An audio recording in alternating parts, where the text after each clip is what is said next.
Hello, and welcome to the Sleepless Storyteller, where the fire burns softly, the night stretches long, and the stories of the past are told slowly enough to fall asleep to. I'm glad you're here tonight. In this video, we'll be traveling back to the Wild West, not the shiny version from the movies, with perfect sunsets, heroic gunfighters, and the saloon on every corner, but the real one, a harsher one, a lonelier one, a world of dust, sickness, bad water, endless travel, sudden storms, aching feet, and towns that could disappear almost as quickly as they appeared. Before we begin, make yourself comfortable. Let your body grow heavy against the bed. Unclench your jaw, relax your hands, and take one slow breath in. Then let it go, nice and easy. There's nowhere else you need to be right now. Nothing you need to fix. Nothing you need to prove. Only this moment and the quiet sound of the story beginning. As you listen tonight, imagine a small campfire glowing under a dark western sky. Imagine the wind moving gently across dry grass. Somewhere in the distance, a wooden sign creaks in the night, and a lantern sways outside a weathered boarding house. The Wild West has been turned into a legend so many times that it can be easy to forget how uncomfortable it truly was, how exhausting, how unsanitary, how dangerous even the ordinary parts of life could be. Getting a drink of water, sleeping through a storm, crossing a river, riding for miles with no town in sight, trying to find food, work, medicine, or shelter in a place that often had very little of any of them. Tonight, we're not following sheriffs, famous outlaws, or movie heroes. We're following the ordinary people who had to live there. Settlers, shopkeepers, cowboys, widows, children, travelers. People who woke up each day and dealt with the dust, the hunger, the isolation, and the constant uncertainty of frontier life. So if you'd like, close your eyes now. Let the room around you fade. Picture a lonely western street at dusk. The sky painted gold and amber. A few horses tied to a rail. A saloon lamp blowing faintly through the window. And beyond the town, miles and miles of empty land. Tonight, on The Sleepless Storyteller, we'll be drifting into why living in the Wild West was worse than movies show. So settle in, get comfortable, and let the story begin. And before we begin, if these stories help you relax, consider leaving a like, subscribing, and turning on the bell so you'll always have another peaceful journey waiting for you. Now, settle in, and let the story begin. Why living in the Wild West was worse than movies show Part 1. The opening scene that never happened. Picture this. The camera pans across a dusty main street. The sun beats down mercilessly. A tumbleweed drifts past. In the distance, the lonely cry of a coyote echoes off the saloon doors. Two men stand facing each other, hands hovering over their holsters. The music swells, the tension builds, and then bang. The faster draw wins. Justice is served, the credits roll. Now, I want you to burn that image. Throw it into the campfire and watch it turn to ash. Because none of it happened. Not the gunfight at high noon. Not the tumbleweed. Not the single heroic gunslinger cleaning up a lawless town. Not any of it. The Wild West, you know, the one from hundreds of movies, TV shows, and dime novels, is a lie. It's a beautiful, seductive, utterly false creation of Hollywood, and the real West was infinitely stranger, harsher, more brutal, and more fascinating than anything you've ever seen on a screen. Let me tell you about the real Wild West. The one where cowboys were often teenagers and ex-slaves, where gunfighters shot people in the back, where most towns were boring agricultural communities rather than denizens of sin, where the greatest threat wasn't an outlaw with a six-shooter, but a simple infected tooth, or a winter that wouldn't end. The West where women outnumbered men in some places, and where Chinese immigrants built the railroads that made it all possible. The West where the violence wasn't glamorous. It was grimy, desperate, and usually involved too much whiskey and a bad temper. Part 2. The myth of the gunfight at high noon. Let's start with the most iconic image of the Wild West, the showdown. Two men face each other on a dusty street. The clock strikes noon. They draw. One falls. The other walks away. It's clean, it's dramatic, it's complete fiction. Is what actually happened in the real West. People shot each other in the back. They ambushed each other at dawn. They gunned down their enemies in saloons. in alleys in the dark. The code of the West that demanded a fair fight was a myth invented by dime novelists. Historian Eduardo Pagan, who has studied this extensively, notes that people tended to shoot each other in the back. They had no qualms of doing that. The quick-draw duel was a Hollywood invention. Gunslingers didn't face off like they were playing a game of chess. They murdered each other like the desperate, violent, often drunk men they actually were. Even the equipment makes the Hollywood version impossible. The Mexican loop holster, the standard issue of the period, was essentially a leather pocket that the pistol dropped into. The hammer and trigger guard were covered, and drawing the weapon was a slow, fumbling process. The fast draw holsters that you see in every Western low on the hip, with the entire grip exposed and tied down with a leather thong, simply didn't exist in the 1800s. They were invented by Hollywood prop masters decades later. The actors who made John Wayne look like a gun god were using equipment that a real cowboy would have never recognized. And then there's the issue of the weapons themselves. The iconic Colt Peacemaker was a single-action revolver, meaning you had to manually cock the hammer before every shot. A duel involving two single-action revolvers, you'd get maybe one shot off before both men had their guns out, and then you'd be fumbling with the hammer while the other guy was doing the same thing.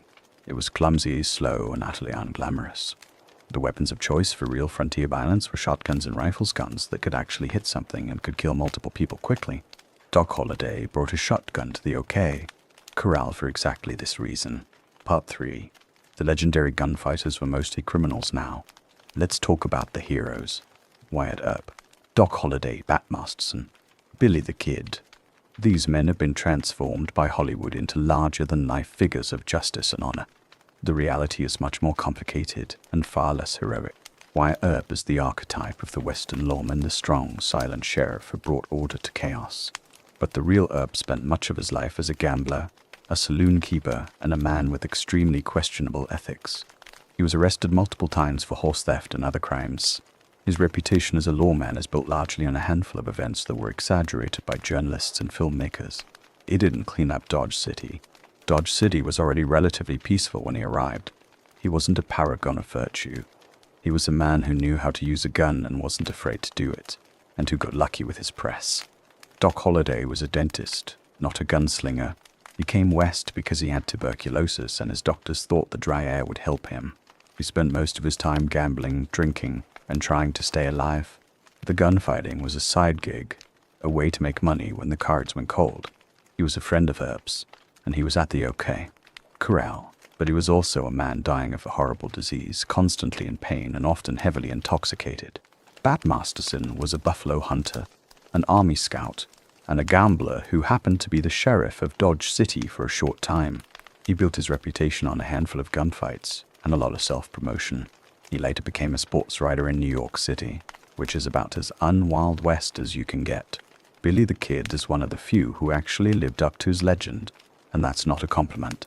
He killed somewhere between 8 and 21 men before he was shot dead at age 21. He was a cattle rustler, a thief, and a murderer, not a hero. He was the kind of man that decent people feared, not admired, and he wasn't killed in a dramatic showdown. Sheriff Pat Garrett shot him in a dark room in the middle of the night. No audience, no dramatic last words, just death.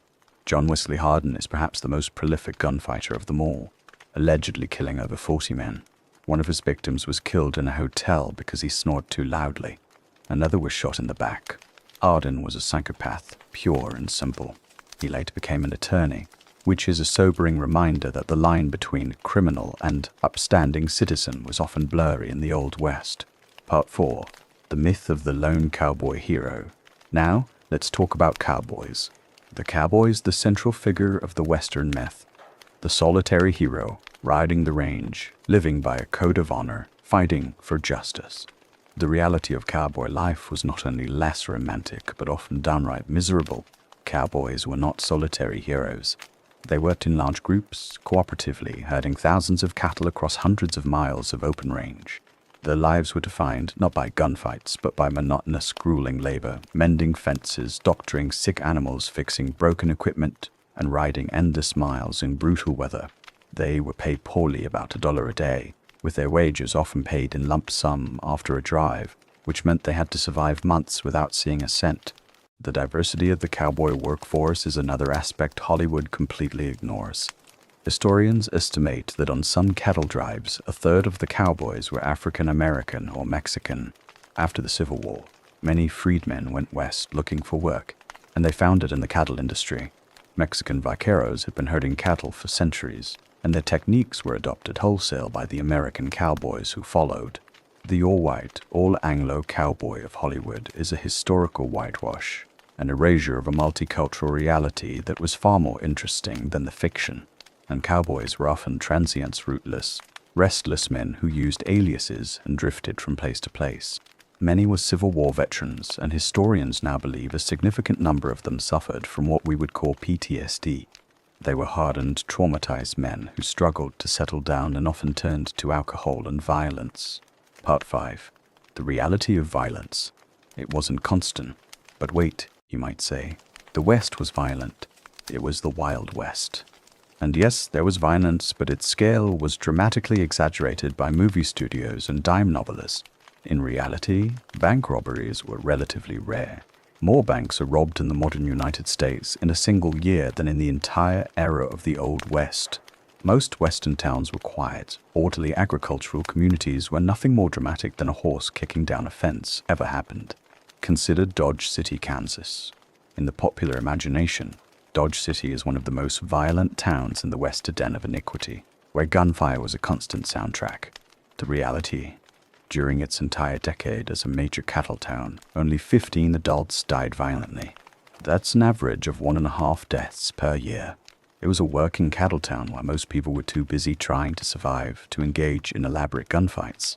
The famous scene in the movie Wyatt Earp where he rides into town and confronts a crowd of armed, drunken cowboys? Pure fiction. There was no army of outlaws waiting to be tamed. Where violence did occur, it was concentrated in specific places.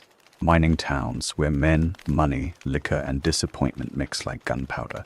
And during range wars, when large ranchers and small homesteaders fought over land and resources, the notorious mining town of Bodie, California, had 29 murders between 1877 and 1883, which translated to a murder rate higher than any other city at that time. But even then, only one person was ever convicted of a crime.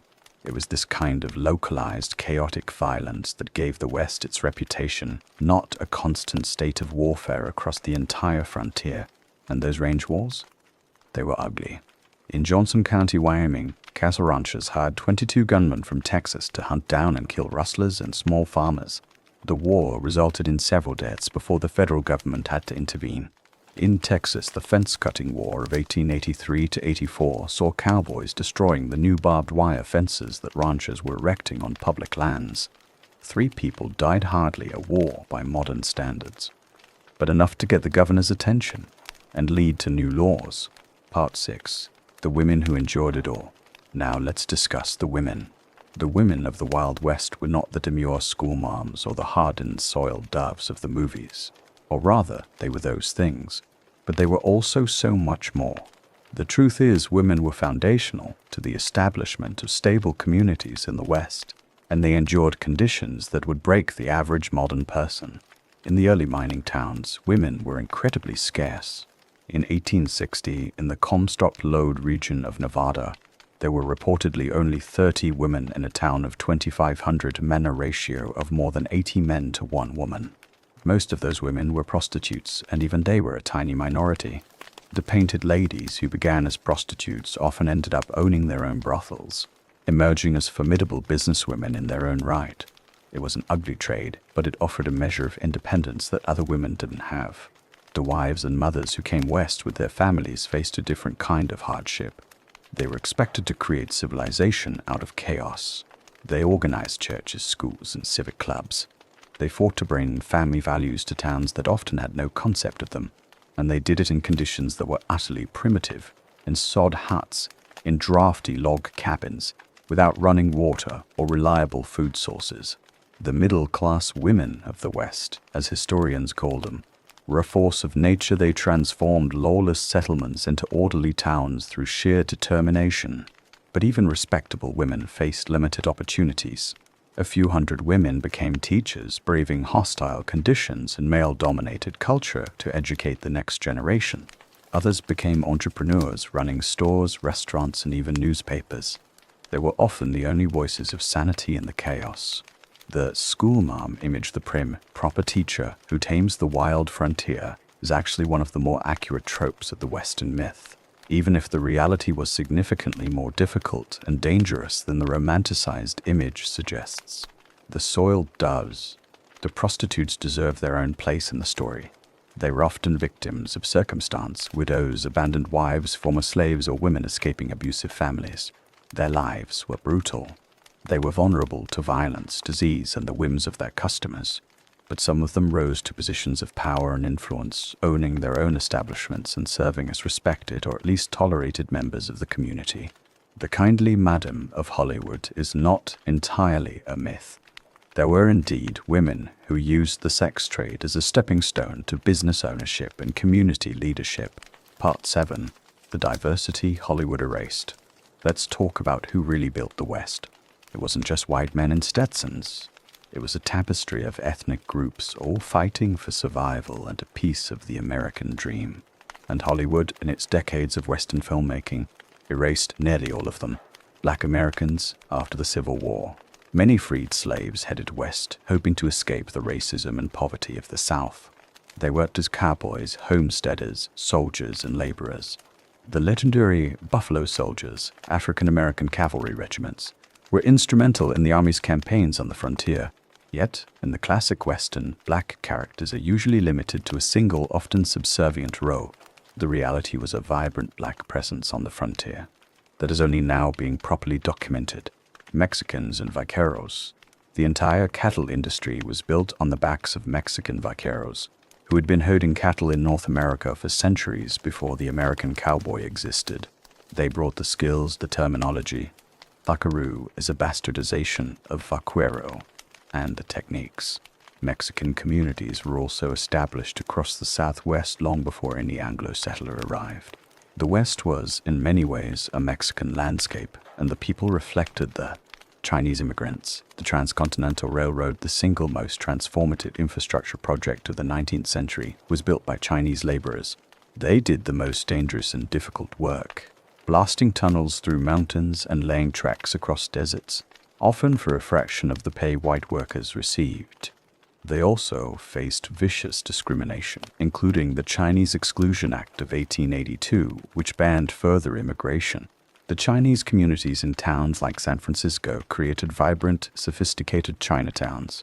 They opened laundries, restaurants, and store services that the white settlers desperately needed. Hollywood's West didn't show them. Native Americans, the indigenous peoples of the Great Plains, are a crucial part of the Western story. They were not the savages of Hollywood. They were nations with their own cultures, laws, and systems, fighting for their survival. The systematic displacement and genocide of native peoples was a fundamental part of Western expansion, a brutal, tragic reality that the myth of the taming of the West conveniently ignores. Part 8. The daily struggle, not adventure. Survival now. Let's get down to the nitty-gritty of daily life. The movies show you the saloons, the gunfights, and the cattle drives, but they skip over the endless, grinding labor that characterized actual existence. The ordinary men and women who moved west were not seeking adventure. They were seeking land, opportunity, and a fresh start.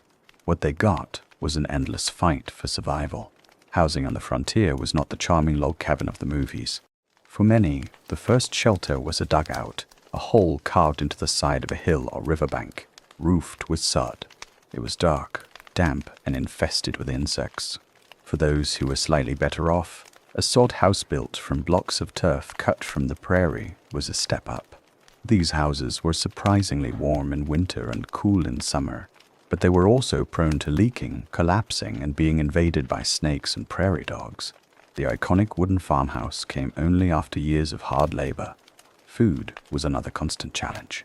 There were no supermarkets, no delivery trucks, no preserved foods. You ate what you go, hunt, or forage. And if you ran out, you starved. The diet was monotonous and unappealing. Salt pork, beans, cornbread, and whatever wild game you could shoot. Fresh fruits and vegetables were rare. The constant threat of scurvy, malnutrition, and starvation was a reality of frontier life. Many families forced to settle on marginal land faced years of near starvation before they could establish their farms. Water was a precious resource. On the arid plains, wells were unreliable and often had to be dug by hand. It could be a back-breaking task, costing a homesteader days or even weeks of labor. Fetching and carrying water for cooking and cleaning was a central, never-ending chore of daily life. And if the well went dry, you had to dig a new one or move on. Part 9. Disease and medicine in the Wild West. And if the lack of food and shelter didn't kill you, disease would.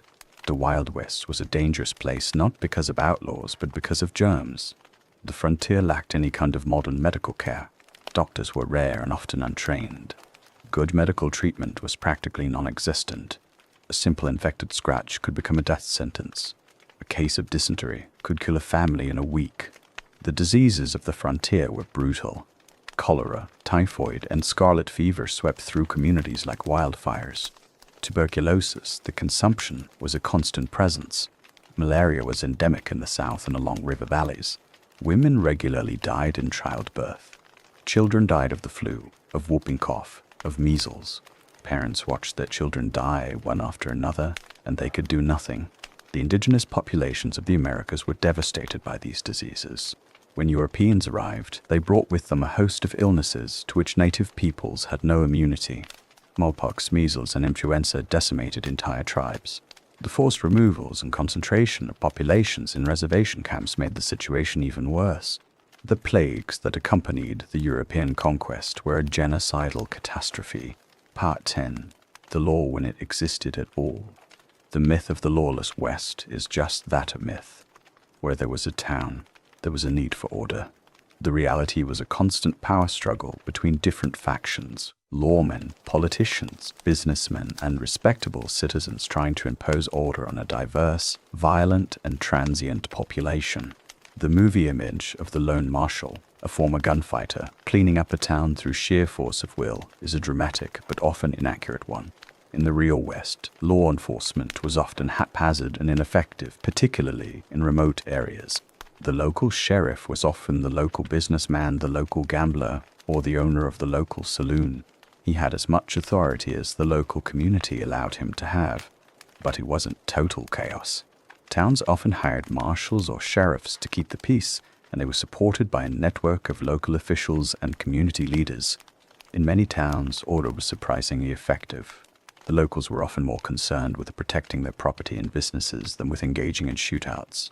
The law was not always just or fair, but it existed, and it was more complex than the good guys versus bad guys narrative of the movies. Part 11. The ugliness of the range wars. But law and order were not always effective. When the stakes were high, when land was involved, the West could become the scene of genuine, brutal war. The range wars were a central feature of the West's actual violence, a conflict that was far more deadly and more common than the shootouts in the streets. They were a struggle for the very soul of the Western economy. On one side were the wealthy cattle barons who owned vast tracts of land, often illegally, using barbed wire to fence off public lands. On the other were the nesters, or small homesteaders, who were trying to establish their own farms. The cattle barons saw the nesters as a threat to their grazing lands. They used violence, intimidation, and political pressure to drive them out. The most famous of these was the Johnson County War in Wyoming, 1891 to 1892. Cattle barons hired a group of invaders from Texas to hunt down and kill 2 rustlers who had been organizing small ranches. The hired guns, 22 of them, tracked the rustlers to a ranch. They killed the 2 men, and then they were surrounded by a posse of small ranchers who, in turn, were faced with a federal force that had to be dispatched by President Benjamin Harrison to prevent a massacre. It was a conflict that pitted neighbor against neighbor, and it destroyed lives on both sides. The fence-cutting war in Texas, 1883-1884, was another example. Cowboys, furious at the ranchers who were fencing public land, began destroying their barbed wire. The ranchers hired armed guards to protect their fences, leading to confrontations. It was a fight over access to the very resources that made the West possible, grass and water, and it was brutal. Part 12. The myth of manifest destiny and its real cost underpinning the entire Western myth was the doctrine of manifest destiny. The belief that Americans had a divine right to spread across the continent and civilize it. It's a phrase that still resonates with a certain romantic idealism, but the reality was a brutal, ruthless, and often genocidal process. The settlement of the West was not a peaceful expansion of democracy. It was the violent displacement of the people who were already there. The Trail of Tears, the Sand Creek Massacre, the Battle of Wounded Knee, these were not events of the Wild West. They were the Wild West. The US government signed hundreds of treaties with Native American tribes, only to break nearly every single one of them. The West was a place where land, resources, and people were subjugated in the name of profit. The Transcontinental Railroad, the cattle industry, the mining boom. They were all built on the exploitation of the land and the people who inhabited it. The taming of the West was a tragedy for the people who had lived there for centuries. Their way of life was destroyed, their populations decimated, and their land stolen. Part 13. Why the myths matter. Why do these myths matter? Because they shape how we think about our past and how we think about our present. The myth of the Wild West is a story we tell ourselves about American exceptionalism, about a nation of rugged individualists who tamed a wilderness and built a great civilization. It's a story that's been used to justify everything from the subjugation of Native Americans to the glorification of gun culture and the erosion of community values. The real West, with its diverse population, its brutal labor conditions, its disease and hardship, and its complex, often unfair legal system, is a much richer, more interesting, and ultimately more valuable story. It's a story about human endurance, about the struggle to build communities in a hostile environment, about the resilience of people who had nothing and built everything. It's a story that includes everyone, not just the white men in Stetsons. The Hollywood West is a fantasy, a comfortable, easily digestible myth. The real West was a nightmare for many people and a struggle for almost everyone. It was a place where survival was the real heroism. It was a place where the only good guys and bad guys were the people who survived. And it's a story that deserves to be told in all its messy, complicated, brutal glory. Part 29. The Lesson of the West. So, what is the lesson of the West? The lesson is that the frontier was not a romantic adventure. It was a brutal, difficult, and often tragic struggle. It was a place where people suffered, where people died, where people were exploited, and it was a place where people built something new. The lesson is that the myth of the lone hero is a lie. The West was built by communities, by families, by groups of people working together. It was built by women and men of all races and nationalities. It was built by people who were often desperate, often exploited, and often forgotten. The lesson is that the violence of the West was not a solution. It was a problem. It was a symptom of the chaos, the desperation, and the exploitation. It was a tragedy, not a heroic narrative. And the lesson is that the stories we tell matter. The stories we tell shape our understanding of the past. They shape our understanding of the present. They shape our understanding of ourselves. We need to tell the true stories of the West, the ugly stories and the beautiful stories, the stories of the survivors, the stories of the builders, the stories of the forgotten. The West is not a closed book. It's a living history. It's a part of our culture, our politics, our identity. It's a part of who we are. And we need to understand it honestly. We need to understand it fully. We need to understand it, warts and all. Part 30. So, why wouldn't you survive? So, after all of this, why wouldn't you survive the Wild West? Because you've been sold a myth. You've been told that the West was a place of adventure, of freedom, of opportunity, but it was a place of survival. It was a place where you had to fight for every meal, every shelter, every moment of safety.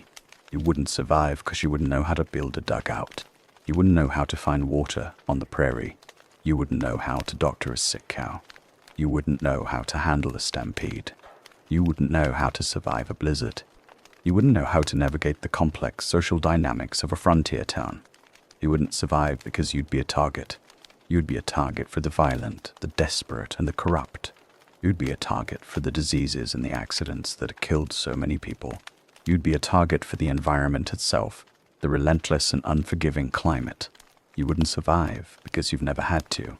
You've never had to face the reality of the frontier. You've never had to live without the comforts of modern civilization. You've never had to fight for survival. The West was not a place for the faint of heart. It was a place for the resilient, the resourceful, and the tough. It was a place for people who could endure. And the people who survived, the real people, the ones who built the West, they were a different breed. They were the ones who faced the worst and emerged stronger. They are the ones we should be remembering. And you, dear reader, you would have been forgotten. Buried in an unmarked grave on the prairie, your story lost to history. Your death would be just another statistic, just another casualty of the frontier. So the next time you watch a Western movie, remember this. You are watching a lie. You are watching a fantasy. The real West was brutal, unfair, and unforgiving. And you wouldn't have made it. Very few did. Part 31. The legacy we carry. But here's the thing. We are the descendants of the people who did survive. We carry their genes, their resilience, their stubborn refusal to give up. The people who survived the West were not the strongest or the toughest. They were the ones who adapted, who learned, who made the best of what they had. That's the legacy of the West. It's not the legacy of the gunfighter, the outlaw, or the corrupt lawman. It's the legacy of the survivors. The homesteaders who built their homes from sod. The women who raised their children in dugouts. The Chinese laborers who built the railroads. The African-American cowboys who rode the trails. The Mexican vaqueros who invented the techniques.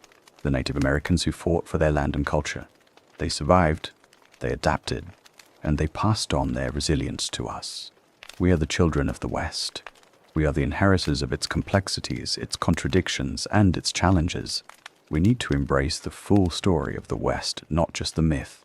We need to embrace the truth, the beauty, and the tragedy of the West, because the West is not a dead history.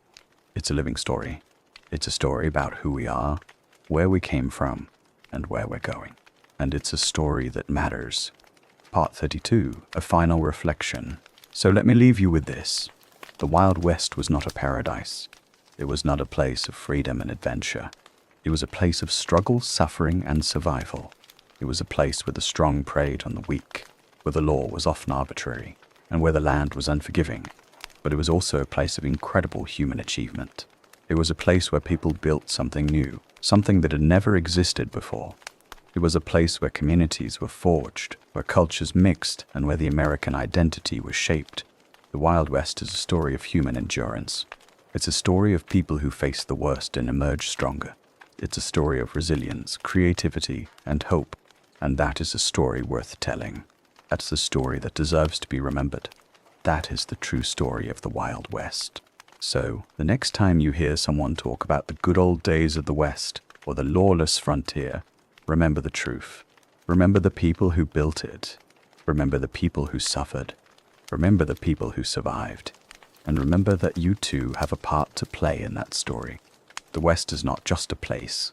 It's a state of mind. It's a way of understanding the world. It's a part of who we are, so embrace the truth. Embrace the complexity. Embrace the beauty and the tragedy of the Wild West, and carry its legacy forward into the future. Part 33. The Winter That Never Ended. Life on the Northern Plains.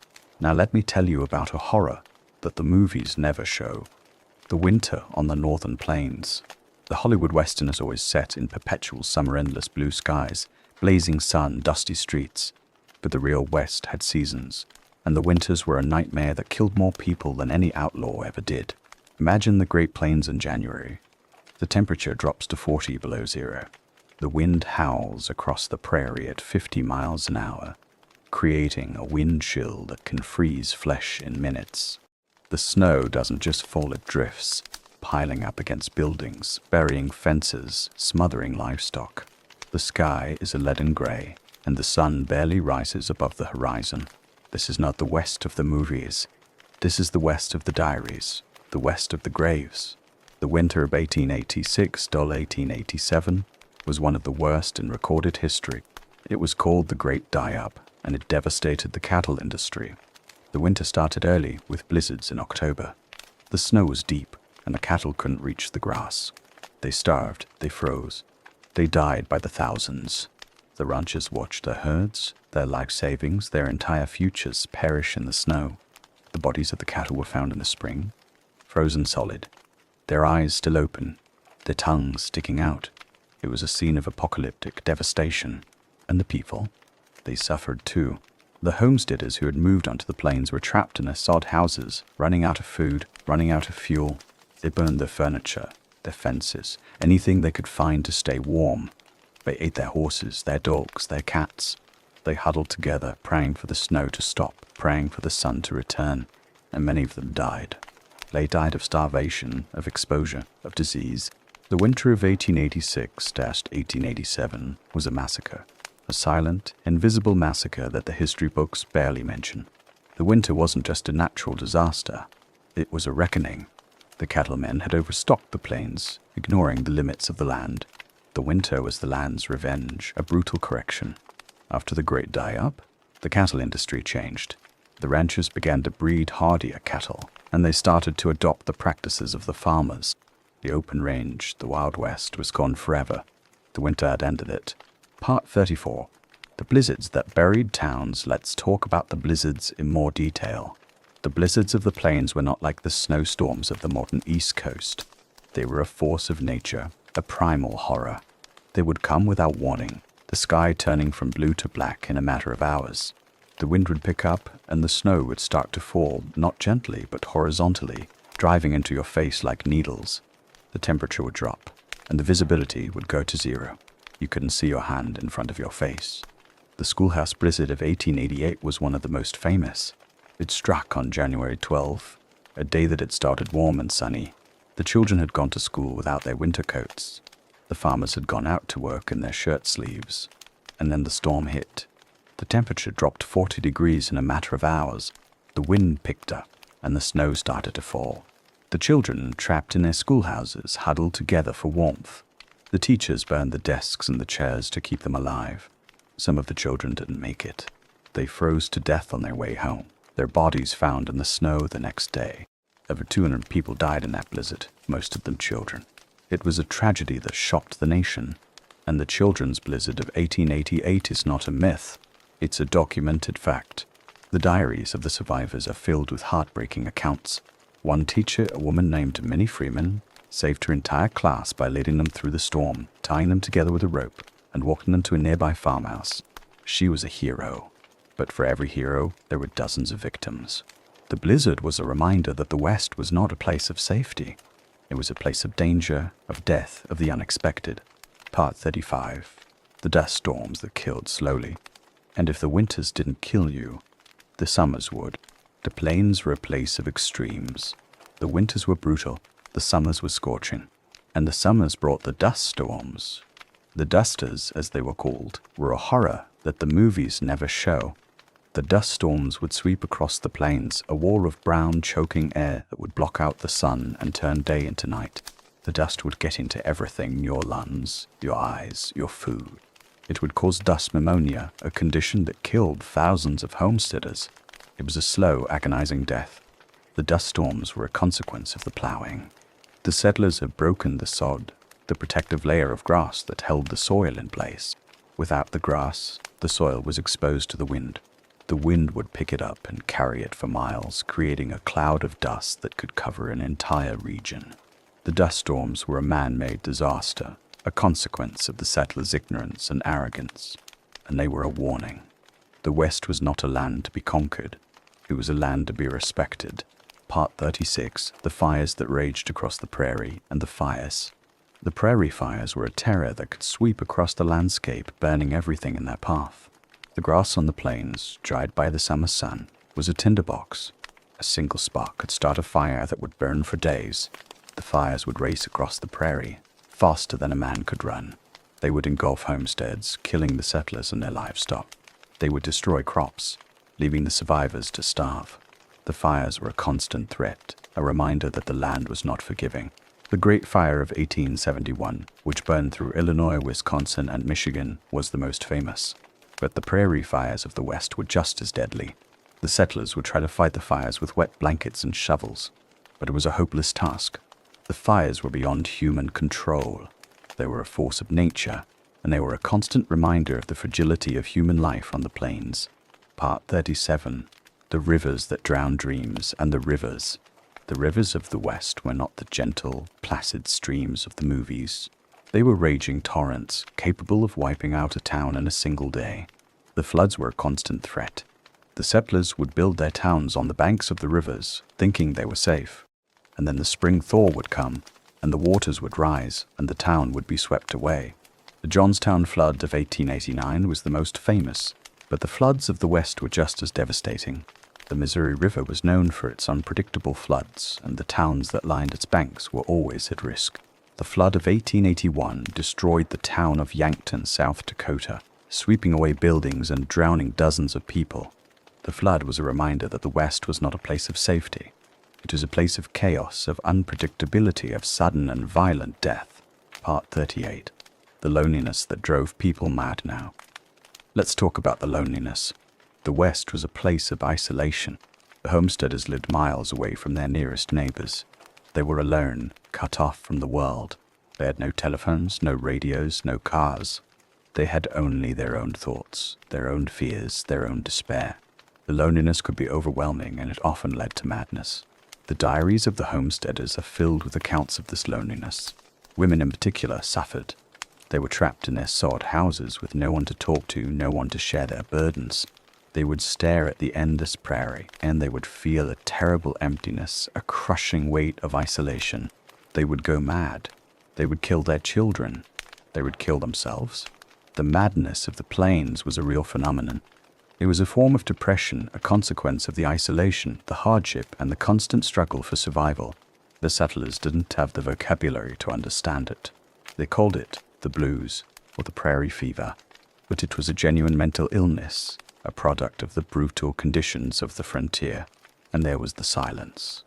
The prairie was a place of profound silence. There were no birds, no insects, no sounds of civilization. There was only the wind, the endless, ceaseless wind, and the silence. It was a silence that could drive people crazy. It was a silence that could make you feel like you were the last person on earth.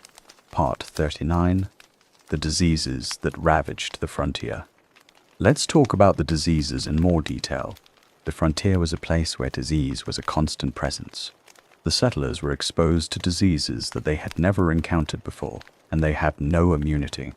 The diseases would sweep through the communities, killing the young and the old, the strong and the weak. Cholera was a particularly terrifying disease. It could kill a healthy person in a matter of hours. The symptoms were brutal, violent diarrhea, vomiting, and dehydration. The body would become a husk, drained of all its fluids, and the victim would die in agony. There was no treatment. The doctors could only watch and pray. The cholera epidemics of the 1850s and 1860s killed thousands of settlers on the frontier. Typhoid fever was another killer. It was spread through contaminated water, and it was endemic on the frontier. The symptoms were fever, headache, and abdominal pain. The disease could last for weeks, and the victims would often die of exhaustion. The frontier was a place of poor sanitation, and typhoid was a constant threat. Dysentery was also common. It was caused by the same contaminated water, and it was a miserable, painful disease. The victims would suffer from diarrhea, which would lead to dehydration. The death rate was high, especially among the children. The frontier was a place where the children died. They died in droves, victims of the diseases that the settlers had brought with them. And then there was tuberculosis. It was a slow, insidious disease that killed more people than any other on the frontier. It was spread through the air, and it was almost always fatal. The victims would cough up blood, and they would waste away, dying a slow, agonizing death. The frontier was a place of close quarters, and TB was a constant threat. Part 40. The doctors who couldn't help, and the doctors. They were often worse than the diseases. The frontier doctors were often untrained, sometimes even quacks. They had no medical knowledge, no medical equipment, no effective medicines. Their treatments were often worse than the disease itself. They would bleed their patients, purging them of the bad humors that caused the illness. They would use dangerous drugs like mercury and arsenic.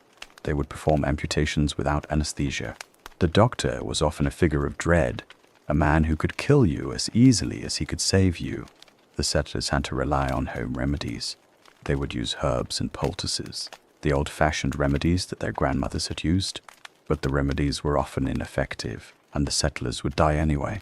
The frontier was a place of primitive medicine, and the death toll was appalling. Part 41, the childbirth that killed women. Childbirth was a particular terror. The frontier women gave birth in their homes, with no doctors, no midwives, no sterile equipment. The mortality rate was staggering. 1 in 20 women died in childbirth. They died of hemorrhage, of infection, of exhaustion. They died because the process was brutal and there was no one to help them. The survivors were often left with permanent injuries, their bodies broken by the experience. The diaries of the frontier women are filled with accounts of childbirth. They describe the pain, the fear, the blood. They describe the deaths of their children, the deaths of their friends. They describe the loneliness of giving birth, the terror of knowing that they might die, and no one would be there to comfort them. And the children who survived? They were the lucky ones. They grew up in a world of hardship, a world of poverty and violence. They learned to be tough, to be resilient, to be survivors. They were the children of the frontier. Part 42. The men who died young, and the men, they died young too. The frontier was a place of hard labor, and the men were often broken by it. They worked from dawn to dusk, doing back-breaking work. They were exposed to the elements, to accidents, to violence. They died of exhaustion, of injury, of disease. They died of broken hearts, of broken spirits. The frontier was a place that destroyed men. The average life expectancy on the frontier was about 40 years. The men died young, leaving their wives to raise their children alone. The women were often widowed, left to struggle on their own. They would have to remarry, or they would have to go back east. The frontier was a place of broken families, of shattered dreams. Part 43. The children who grew up too fast, and the children, they grew up too fast. They had to work from the time they could walk. They had to help with the farming, the cooking, the cleaning.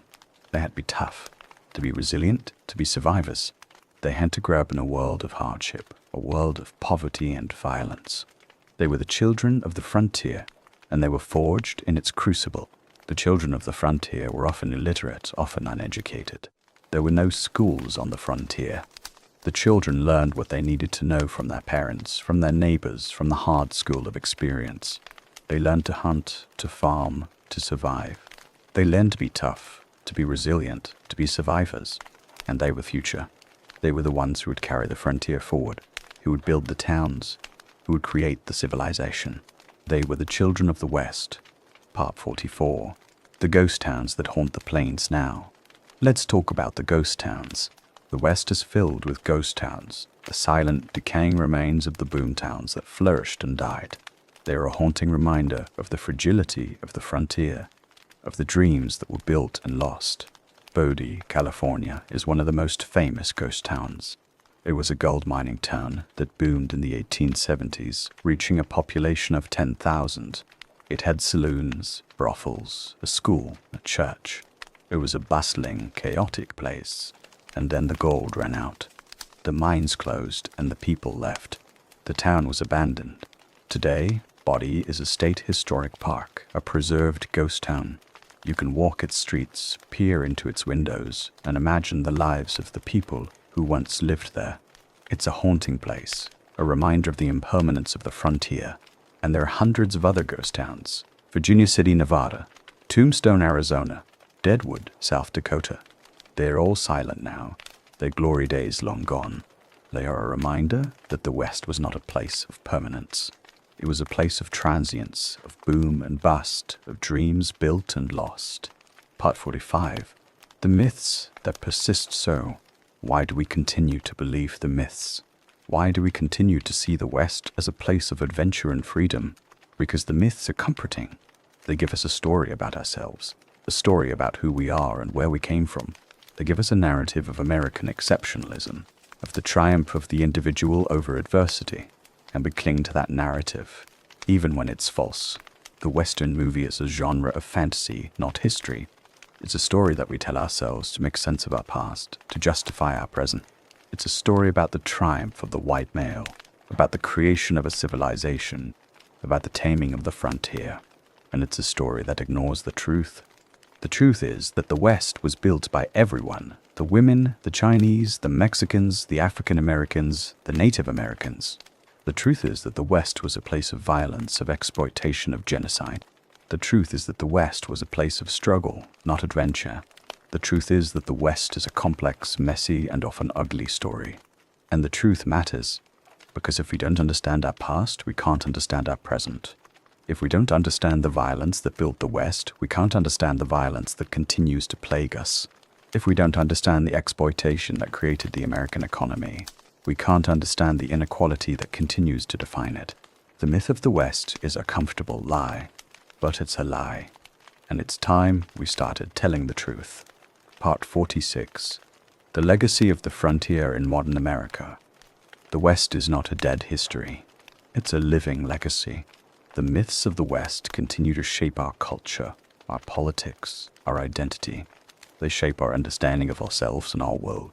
The myth of the rugged individualist, the lone hero who triumphs against the odds, is a myth that has been used to justify everything from the Second Amendment to the erosion of the welfare state.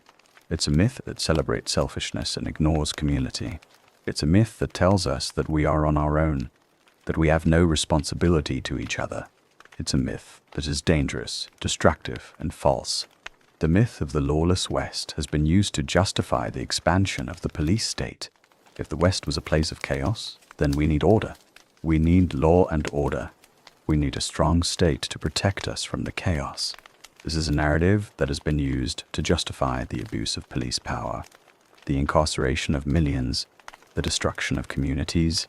The myth of the frontier has been used to justify the subjugation of the rest of the world. The United States has a manifest destiny, a mission to spread democracy and civilization across the globe. This is a narrative that has been used to justify wars, coups, and occupations. It's a narrative that is imperial, arrogant, and violent.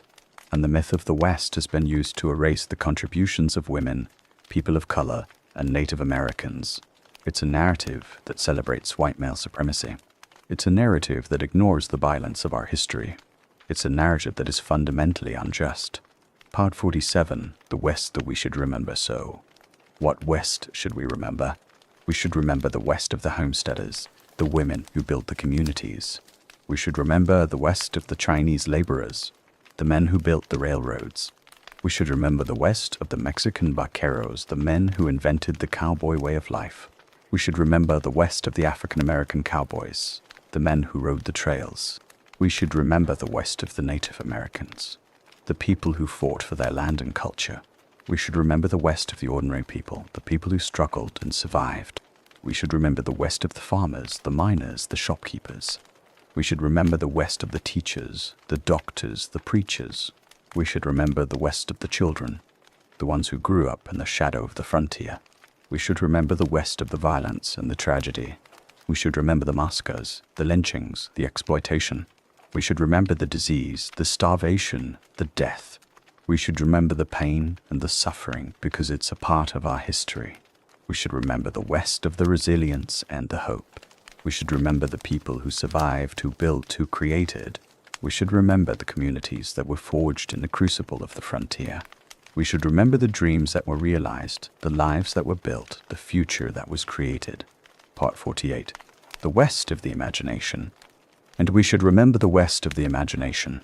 The West that we created in our stories, our movies, our songs. The West that we imagined was a place of possibility, of freedom, of adventure. It was a dream, a vision, a hope. And it was a dream that shaped our culture and our identity. The West of the imagination was a place of heroes and villains, of good and evil, of triumph and tragedy. It was a place where justice was done, where the good guys won, where the bad guys were punished. It was a place of moral clarity, of simple answers, of clear choices. It was a myth, but it was a myth that had power. It was a myth that inspired people, that gave them hope, that made them believe in the possibility of a better world. It was a myth that shaped the American character, that defined the American dream.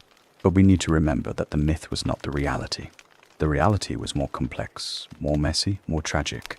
And we need to hold both in our minds, the dream and the reality, the hope and the tragedy. Part 49. The songs that tell the truth and the songs. The music of the West is a rich tradition, a blend of folk, country, and blues.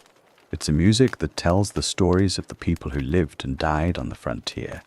It's a music that is filled with pain and longing, with hope and despair. The Streets of Laredo is a song about a dying cowboy, a man who has been shot in the back and left to die. It's a song about the violence of the frontier, the loneliness of the cowboy's life. The Cattle Call is a song about the endless drives, the monotony, the exhaustion. Home on the Range is a song about the longing for a place of peace, a place of rest, a place of home. These songs are a part of our heritage. They tell the truth about the West. They are a reminder of the people who lived and died on the frontier, of the struggles and the joys, of the pain and the hope. They are a part of our history. Part 50, the truth that sets us free. So here we are, at the end of our journey. We've traveled through the history of the Wild West, the real West. The West that the movies don't show. We've seen the violence, the disease, the poverty. We've seen the loneliness, the despair, the madness. We've seen the exploitation, the genocide, the tragedy. But we've also seen the resilience, the creativity, the hope. We've seen the communities that were forged, the cultures that were created, the lives that were built. We've seen the people who survived, who endured, who thrived. We've seen the West that was real, the West that matters, the West that shaped us. And we've seen the myth of the West, the lie that we've been told, the story that we tell ourselves about who we are and where we came from. The myth is comfortable. It's seductive. It's easy to believe. But it's a lie, and the truth will set us free. The truth is that the West was a place of human endurance, of human suffering, of human triumph. The truth is that the West was built by everyone, not just the white men in Stetsons. The truth is that the West was a place of complexity, of contradiction, of messy reality. And the truth is that the West continues to shape us in ways we don't always understand. So the next time you watch a Western movie, or hear a cowboy song, or read a dime novel, remember the truth. Remember the people who built the West. Remember the people who suffered. Remember the people who survived. And carry their story with you, because it's a part of who you are. The West is not a closed book. It's a living history. It's a part of our culture, our politics, our identity. It's a story that we are still writing. And it's a story that deserves to be told honestly, fully, and with compassion. Part 51, The Forgotten Women of the West. Part 1 now. Let's delve deeper into the lives of the women who are so often forgotten in the Western narrative. The women of the West were not just passive victims or supporting characters. They were active participants in the settlement and development of the frontier. They were the ones who built the communities, who fought for the rights of women, who endured the hardships of the frontier. Let's start with the soiled dubs. The prostitutes of the West were a diverse group. They included women who had been abandoned by their husbands, who had been widowed, or who had been driven to the profession by poverty. They were often victims of circumstance, but they were also survivors. They were the ones who found a way to make a living in a world that offered them no other options. The prostitutes of the West lived in a world of violence and exploitation. They were subject to the whims of their pimps, their customers, and the local law. They were often beaten, abused, and discarded, and they died young. They died of disease, of violence, of overdose. Their lives were short and brutal, but they were also resilient. They created their own communities, their own hierarchies, their own cultures. They formed relationships with each other, supporting each other through the hardships. They often had more independence than other women. They could own property, run businesses, and make decisions about their own lives. They were, in a sense, the most liberated women of the frontier, and they were often the only women in the mining camps and the railroad towns. They were the only women who were present, the only women who could provide companionship and comfort. They were a vital part of the frontier economy. They were the ones who provided the services that the men needed, but they were also stigmatized. They were seen as fallen women, as sinners, as outcasts. They were excluded from the respectable society of the towns. They had to live in the red light districts, the marginal spaces of the frontier. They were a part of the community, but they were also excluded from it. Part 52, The Forgotten Women of the West. Part 2. Let's now turn to the other women of the West, the respectable women, the ones who built the churches and the schools. These women were the backbone of the frontier communities. They were the ones who established order and civilization. They were the ones who fought for the creation of a stable society. These women were often the wives of the settlers, the farmers, the merchants. They moved west with their husbands, their families, their dreams. They endured the same hardships as the men, the cold, the hunger, the disease.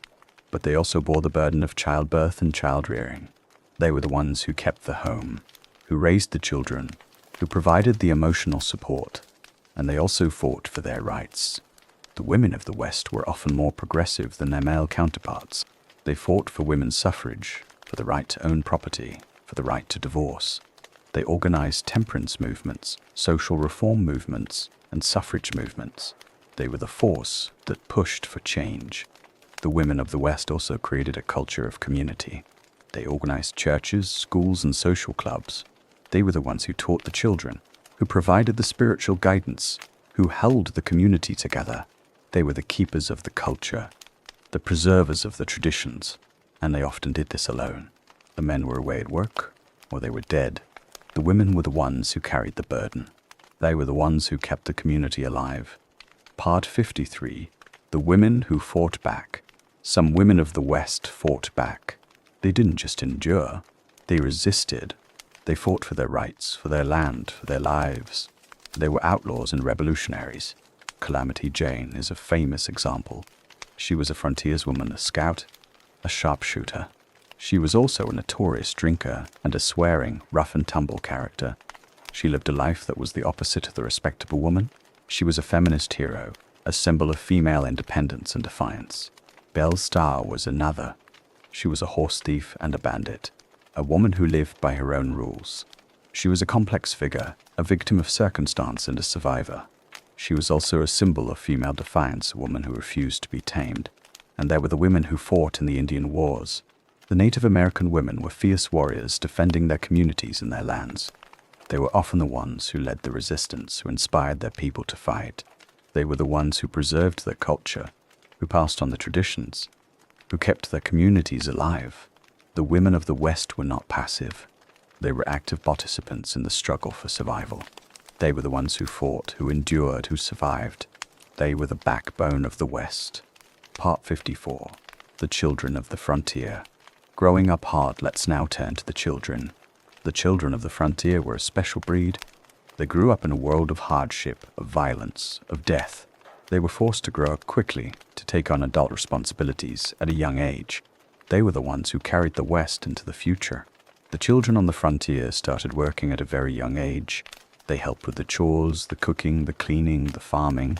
They tended the animals, they harvested the crops, they carried the water. They were an essential part of the family economy. They were not allowed to be children.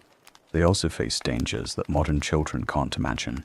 They could be killed by disease, by accident, by violence.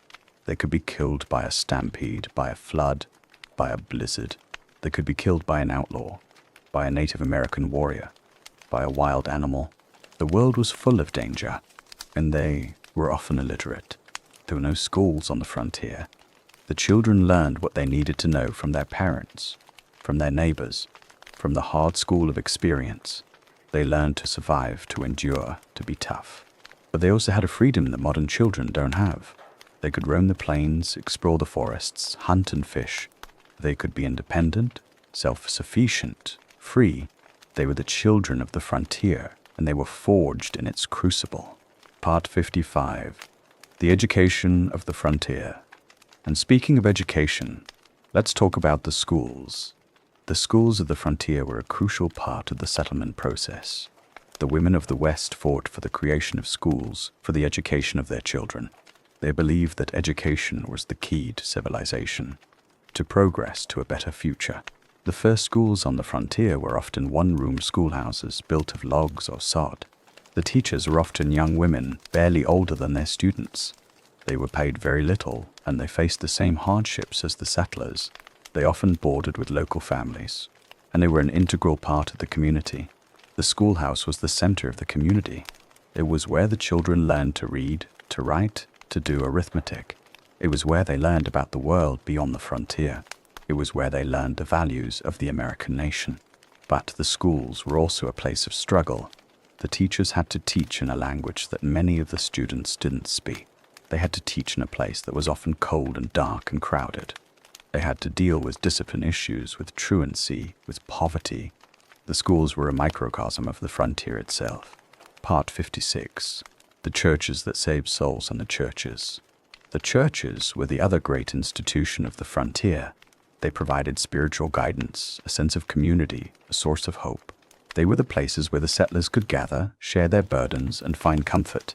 The churches on the frontier were often simple structures built of logs or sod. The preachers were often itinerant, traveling from town to town. They were the circuit riders, the men who brought the gospel to the frontier. They faced the same hardships as the settlers. They were often poor, often persecuted, often exhausted, but they persisted. They believed that they had a mission, to save the souls of the frontier, to bring civilization to the frontier, to build a Christian nation. They were the moral compass of the West, and they also played a role in social reform. The churches were the center of the temperance movement, the movement to ban alcohol. They were the center of the women's suffrage movement. They were the center of the abolitionist movement. They were the force for change. Part 57. The saloons and the brothels. But let's not forget the saloons and the brothels. They were the other institutions of the West. They were the places of vice, of sin, of transgression. They were the places where the men went to drink, to gamble, to find company. The saloons were often the largest and most elaborate buildings in the town. They were the center of social life. They were where the men gathered to talk, to fight, to make deals. They were where the music was played, the drinks were served, the women were displayed. They were the heart of the frontier's pleasure culture. The brothels were a part of that culture. They were the places where men could buy sex, where they could satisfy their desires. They were the places of exploitation, of violence, of disease. They were the places where women were often trapped, often abused, often discarded. But they were also a part of the frontier economy. The saloons and brothels created jobs, generated revenue, and provided services that the men needed. They were an essential part of the frontier. Part 58. The Chinese of the West.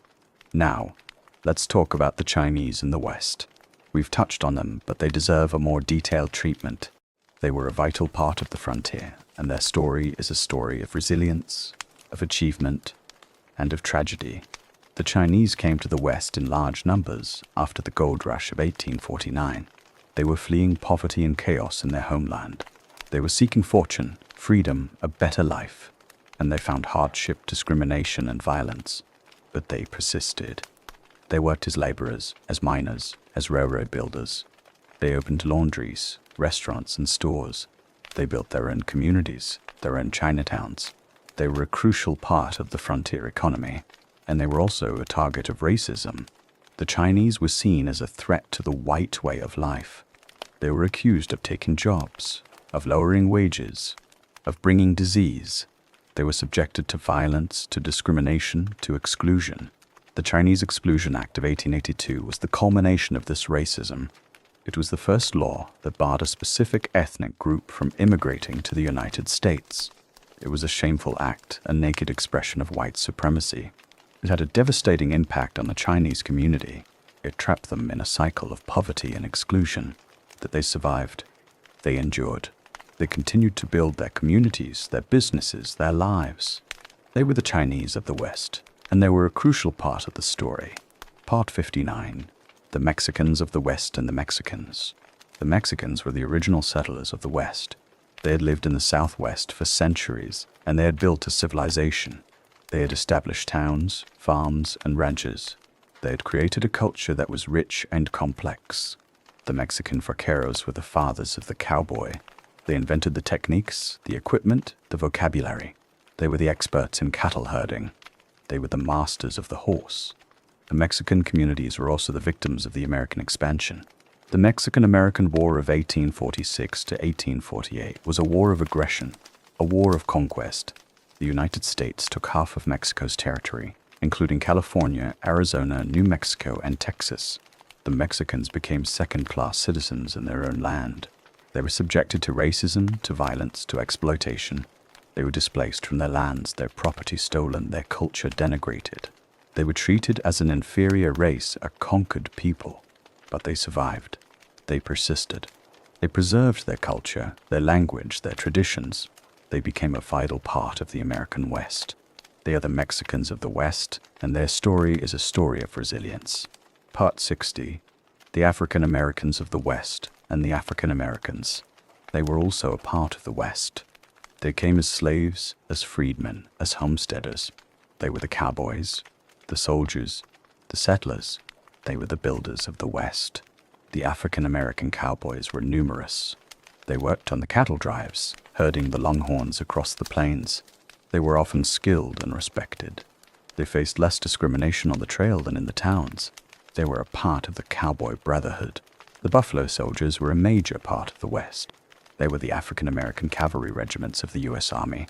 They fought in the Indian Wars, and they were among the most decorated soldiers. They were known for their bravery, their discipline, their resilience. But they also faced racism. They were given the worst assignments, the worst equipment, the worst rations. They were expected to fight and die for a country that did not consider them equal. Yet they served because they believed in the promise of America. And the African American communities in the West were vibrant and resilient.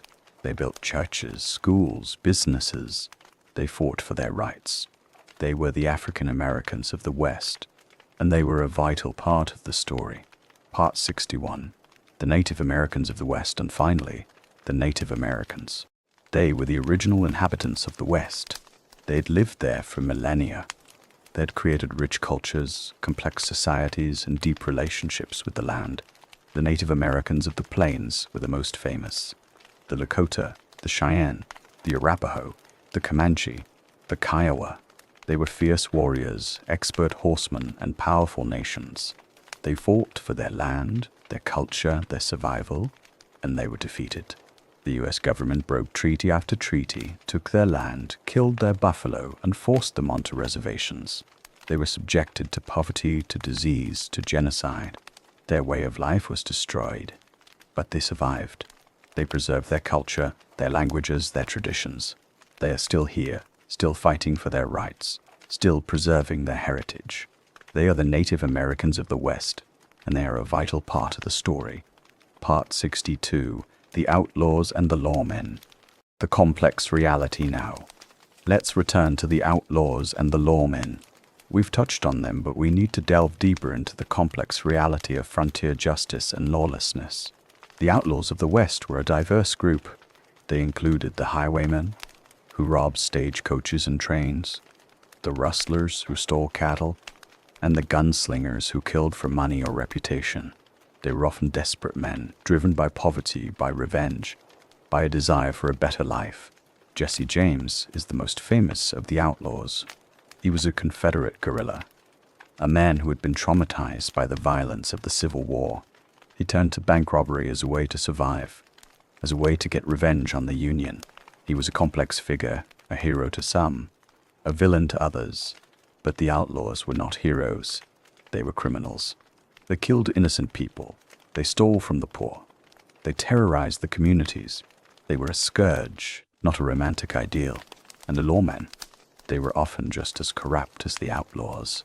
They were often the owners of the saloons, the gamblers, the businessmen. They were just as likely to be on the take. The law of the West was a chaotic, often corrupt institution. But there were also honest lawmen, men like Wyatt Earp and Bat Masterson, who tried to bring order to the chaos. They were often outgunned, outmanned, outnumbered. They were heroes in their own way, but they were also flawed. They were often violent, often drunk, often corrupt. They were not the paragons of virtue that the movies show. They were complex human beings. Part 63. The Range Wars and the Class Struggle. The range wars were a form of class struggle. The cattle barons, the wealthy ranchers, were trying to control the land and the resources. The homesteaders, the small farmers, were trying to carve out a living. The conflict was a struggle for economic survival. The Johnson County War was a brutal example. The cattle barons hired a group of gunmen to hunt down the rustlers and the small ranchers. They were fighting for their economic dominance, and they were willing to kill to maintain it. It was a war between the haves and the have-nots, and the have-nots lost. The fence-cutting war was another example. The cattlemen were fencing off the public lands, preventing the small ranchers from grazing their cattle. The small ranchers cut the fences, and the cattlemen hired armed guards to stop them. It was a fight over access to the land. These range wars were a brutal reality of the West. They were a conflict between the rich and the poor, between the powerful and the powerless. They were a reminder that the West was not a land of opportunity for everyone. Part 64. The end of the frontier and the birth of the myth. We've talked about the end of the frontier, but let's look at it from a different angle. The birth of the myth. The frontier didn't end because it was conquered. It ended because it was transformed. The Wild West became the Old West, a place of nostalgia, of memory, of myth. The myth was born in the dime novels of the late 19th century. They were cheap, sensationalized stories that romanticized the West. They were the first version of the Western movie. They created the archetypes: the lonely cowboy, the gunslinging outlaw, the virtuous lawman. The myth was also born in the Wild West shows of Buffalo Bill. They were traveling spectacles that recreated the West. They featured cowboys, Indians, and the authentic atmosphere of the frontier. They were the first Western movies in their own way, and the myth was born in the Western movies of the 20th century. They were the most powerful vehicle for the myth. They created the image of the West that we still carry with us: the dust, the gunfights, the lone hero. They are a powerful force in our culture. But the myth is a lie. It's a fantasy, and it's time we told the truth. Part 65. The myth of the West in American politics. Now, let's turn to the political legacy of the West. The myth of the West has been used to justify everything from the Second Amendment to the deregulation of the economy. It's a narrative that has been co-opted by the powerful, and it's a narrative that has been used to oppress. The Second Amendment is often defended with a reference to the Wild West. The argument goes that the citizens need guns to protect themselves from tyranny, just like the cowboys of the Old West. But this is a misunderstanding of history. The West was not a place of lawlessness. It was a place where the law was often used to oppress. The myth of the rugged individualist has been used to justify the destruction of the welfare state. The argument goes that individuals should be responsible for their own survival, just like the cowboys of the Old West. But this is a myth. The West was a place of community, of mutual support, of collective action. The myth of the frontier has been used to justify American imperialism. The argument goes that the United States has a manifest destiny to spread its values around the world. But this is a lie. The destiny of the United States was not to spread freedom. It was to spread oppression. We need to understand the political legacy of the West. We need to understand how the myths have been used to justify injustice. And we need to reclaim the true story of the West, a story of community, of resistance, of survival. Part 66. The West in Literature and Art. Now, let's turn to the West in literature and art. The West has been a central theme in American culture for over a century. It has inspired novels, paintings, songs, and movies. It has shaped the American imagination. The literature of the West begins with the dime novels. They were cheap, sensationalized stories that romanticized the West. They were the first version of the Western. They created the archetypes: the lone cowboy, the gunslinger, the virtuous lawman. But there is also a more serious literary tradition. The Western novel has been used to explore the deeper themes of American life: the struggle between civilization and wilderness, the conflict between the individual and the community, the search for identity. Writers like Owen Wister, Zane Grey, and Louis L'Amour created a rich tradition of Western literature. And there is the art of the West. The paintings of Frederick Remington and Charles Russell are iconic. They depict the cowboys, the Indians, the landscapes. They are a powerful visual representation of the West, but they are also a myth. They romanticize the West, ignore the violence, erase the complexity. They are the visual equivalent of the Hollywood Western. We need to look at the West in literature and art with a critical eye. We need to see the myth and the reality, the beauty and the tragedy. We need to understand the West as a cultural construct, a story that we tell ourselves about who we are. Part 67. The West in popular culture today. And the West continues to shape popular culture today. The Western movies are still being made. The cowboy songs are still being sung. The myths are still being perpetuated. But there is also a new Western. The Westerns of the 21st century are more complex, more critical. They deconstruct the myths, expose the violence, and honor the marginalized. Films like The Revenant, The Assassination of Jesse James by the coward Robert Ford, and True Grit are modern westerns. They are not the simple morality plays of the old movies. They are complex, morally ambiguous, and deeply historical. And the television shows like Deadwood and Hell on Wheels are also modern westerns. They are gritty, realistic, and historically accurate. They show the West as it was, brutal, violent, and complex. They are a necessary corrective to the myths of the past. Part 68. The West that lives on. So the West is not dead. It's not a closed chapter of history. It's a living, breathing part of our culture. It shapes our politics, our art, our identity. It shapes who we are. The West is a story that we tell ourselves about who we are and where we came from. It's a story about struggle and survival, about community and isolation, about hope and despair. It's a story that is both beautiful and tragic, and we need to tell that story honestly. We need to tell the truth about the West. We need to honor the people who built it, the people who suffered, the people who survived. We need to embrace the complexity, the contradiction, the messy reality, because the West is not just a place. It's a state of mind. It's a way of understanding the world. It's a part of who we are. Part 69. The West of the Future. So what is the West of the future? What will the West become? It will be a place of change, of adaptation, of renewal. It will be a place where the people of the West continue to shape their own destiny. The West is changing. The climate is changing. The economy is changing. The demographics are changing. The West of the future will be different from the West of the past, but the legacy of the West will endure. The legacy of the people who built it, the people who survived, the people who struggled, the legacy of resilience, of community, of hope. That legacy will continue to shape the West. The West is not a finished story. It's a story that is still being written. It's a story that we are all a part of.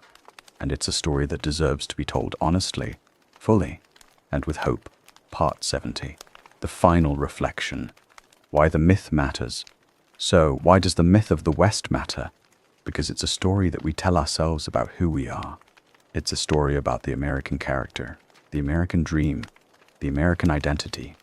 And it's a story that shapes our understanding of ourselves and our world. The myth of the West is a story about the triumph of the individual. It's a story about the power of the human spirit, the ability to overcome adversity, the creation of a new world. It's a story that inspires us, that gives us hope, that makes us believe in the possibility of a better future. But it's also a story that ignores the truth. It's a story that erases the violence, the exploitation, the genocide. It's a story that celebrates the oppressors and ignores the oppressed. It's a story that is fundamentally unjust. So we need to tell a new story. We need to tell a story that includes everyone, the women, the people of color, the Native Americans. We need to tell a story about community, about resistance, about survival. We need to tell a story that is honest, complex, and true. And we need to remember that the West is not just a place. It's a state of mind. It's a way of understanding the world. It's a part of who we are. And it's a story that we are still writing. So, the next time you hear the word West, think of the people who built it. Think of the women, the Chinese, the Mexicans, the African Americans, the Native Americans. Think of the ones who survived, who endured, who created. Think of the real West, the West that matters, the West that lives on. And remember that you too are a part of that story. You are a part of the West. You are a part of the legacy. And you have a responsibility to tell the truth. Part 71. The Pony Express. A glorious failure. Let's talk about the Pony Express. It's one of the most romanticized institutions of the Old West. Those brave young riders racing across the plains, carrying the mail for hostile territory, braving Indians and bandits and the elements. It was a symbol of American grit, determination, and the desire to connect a nation. And it was a total financial disaster. The Pony Express operated for only 18 months, from April 1860 to October 1861. It lost money from the very first day. The founders, William Russell, Alexander Majors, and William Waddell, had invested heavily in the venture, hoping to win a government mail contract. The contract never came. The transcontinental telegraph made the Pony Express obsolete almost as soon as it started. The company went bankrupt and the founders lost everything. But those 18 months were legendary. The riders, mostly young men, some as young as 14, rode day and night, through blizzards and heat waves, across rivers and mountains. They carried a mailbag filled with letters and telegrams, weighing about 20 pounds. They changed horses every 10 to 15 miles, racing against time. They were paid $100 a month, an enormous sum for the time, but the work was incredibly dangerous. They faced attacks from Native American tribes, who saw the Pony Express as a symbol of the encroaching white civilization. They faced attacks from outlaws who wanted the mail for ransom. They faced the simple dangers of the trail, a stumble, a fall, a snake bite. And they died. At least 9 riders were killed during the 18 months of the Pony Express. They were shot, they were scalped, they were thrown from their horses. They died in the service of a venture that was, from a business perspective, an utter failure. But they became symbols of the American spirit, the will to overcome, the determination to connect, the courage to take risks. The Pony Express is a story of heroism, a story of sacrifice, a story of the frontier, and it's a story that Hollywood has loved. But the Pony Express is also a story of the changing West. The telegraph killed it. The technology of the modern world made the horse and rider obsolete. The West was no longer a place at the frontier. It was a place of wires and signals, of communication and connection. The Pony Express was the last gasp of a bygone era. Part 72. The gold rush that changed everything now. Let's talk about the gold rush. The California Gold Rush of 1849 is one of the most transformative events in American history. It brought hundreds of thousands of people to the West, transforming the region overnight. It created fortunes and destroyed lives. It was the catalyst for the settlement of the West. The discovery of gold at Sutter's Mill in 1848 set off a frenzy. People from all over the world poured into California hoping to make their fortune. They came from the United States, from Mexico, from China, from Europe. They were a diverse, desperate, and determined group, and they were mostly disappointed. The gold was not easy to find. It was buried deep in the earth, and the miners had to work incredibly hard to extract it. They had to dig, to pan, to sluice. They worked in dangerous conditions, often in the cold, often in the mud, and they were often cheated. The merchants who sold supplies charged exorbitant prices. The claim jumpers stole their land. The law was non-existent. The gold rush was a lottery, and most people lost. But some people won. The gold that was discovered in California made some people incredibly wealthy. It also created a boom economy that attracted merchants, lawyers, and service providers. The towns that grew up around the gold fields were chaotic, violent, and vibrant. They were the prototypes of the Western boom town. The gold rush also had a devastating impact on the Native American population. The tribes of California had lived in the region for millennia. The arrival of the miners brought disease, dispossession, and genocide. The native population of California plummeted from about 150,000 to about 30,000 in the decades after the gold rush. The gold rush was a tragedy for the original inhabitants of the land, and the gold rush also had a lasting impact on the environment. The mining operations were destructive. They tore up the land, polluted the rivers, and destroyed the natural habitat. The scars of the gold rush are still visible in the California landscape. Part 73. The silver boom that didn't last. And then there was the silver boom. The discovery of the Comstock lode in Nevada in 1859 set off another wave of migration. The Comstock lode was one of the richest silver deposits in the world, and it attracted thousands of miners and speculators. The silver boom created instant fortunes. Men like John Mackay, James Fair, James Flood, and William O'Brien, the Bonanza Kings, made millions. They built grand mansions, funded extravagant parties, and became the elite of the West. But the silver boom was also a bust. The mines were dangerous, the work was brutal, and the rewards were uneven. Most miners never saw a penny of the millions that were extracted. The companies that owned the mines paid low wages, and the miners lived in miserable conditions. The towns that grew up around the mines were violent, crowded, and disease-ridden, and the silver boom eventually collapsed. By the 1880s, the Comstock lode was played out. The mines closed, and the towns died. The silver boom was a classic boom and bust cycle, a story of dreams built on a foundation of sand. Part 74. The railroad that tied the nation together. The Transcontinental Railroad was the greatest engineering achievement of the 19th century. It connected the East and the West, making travel and communication possible. It was a monumental undertaking, and it transformed the nation.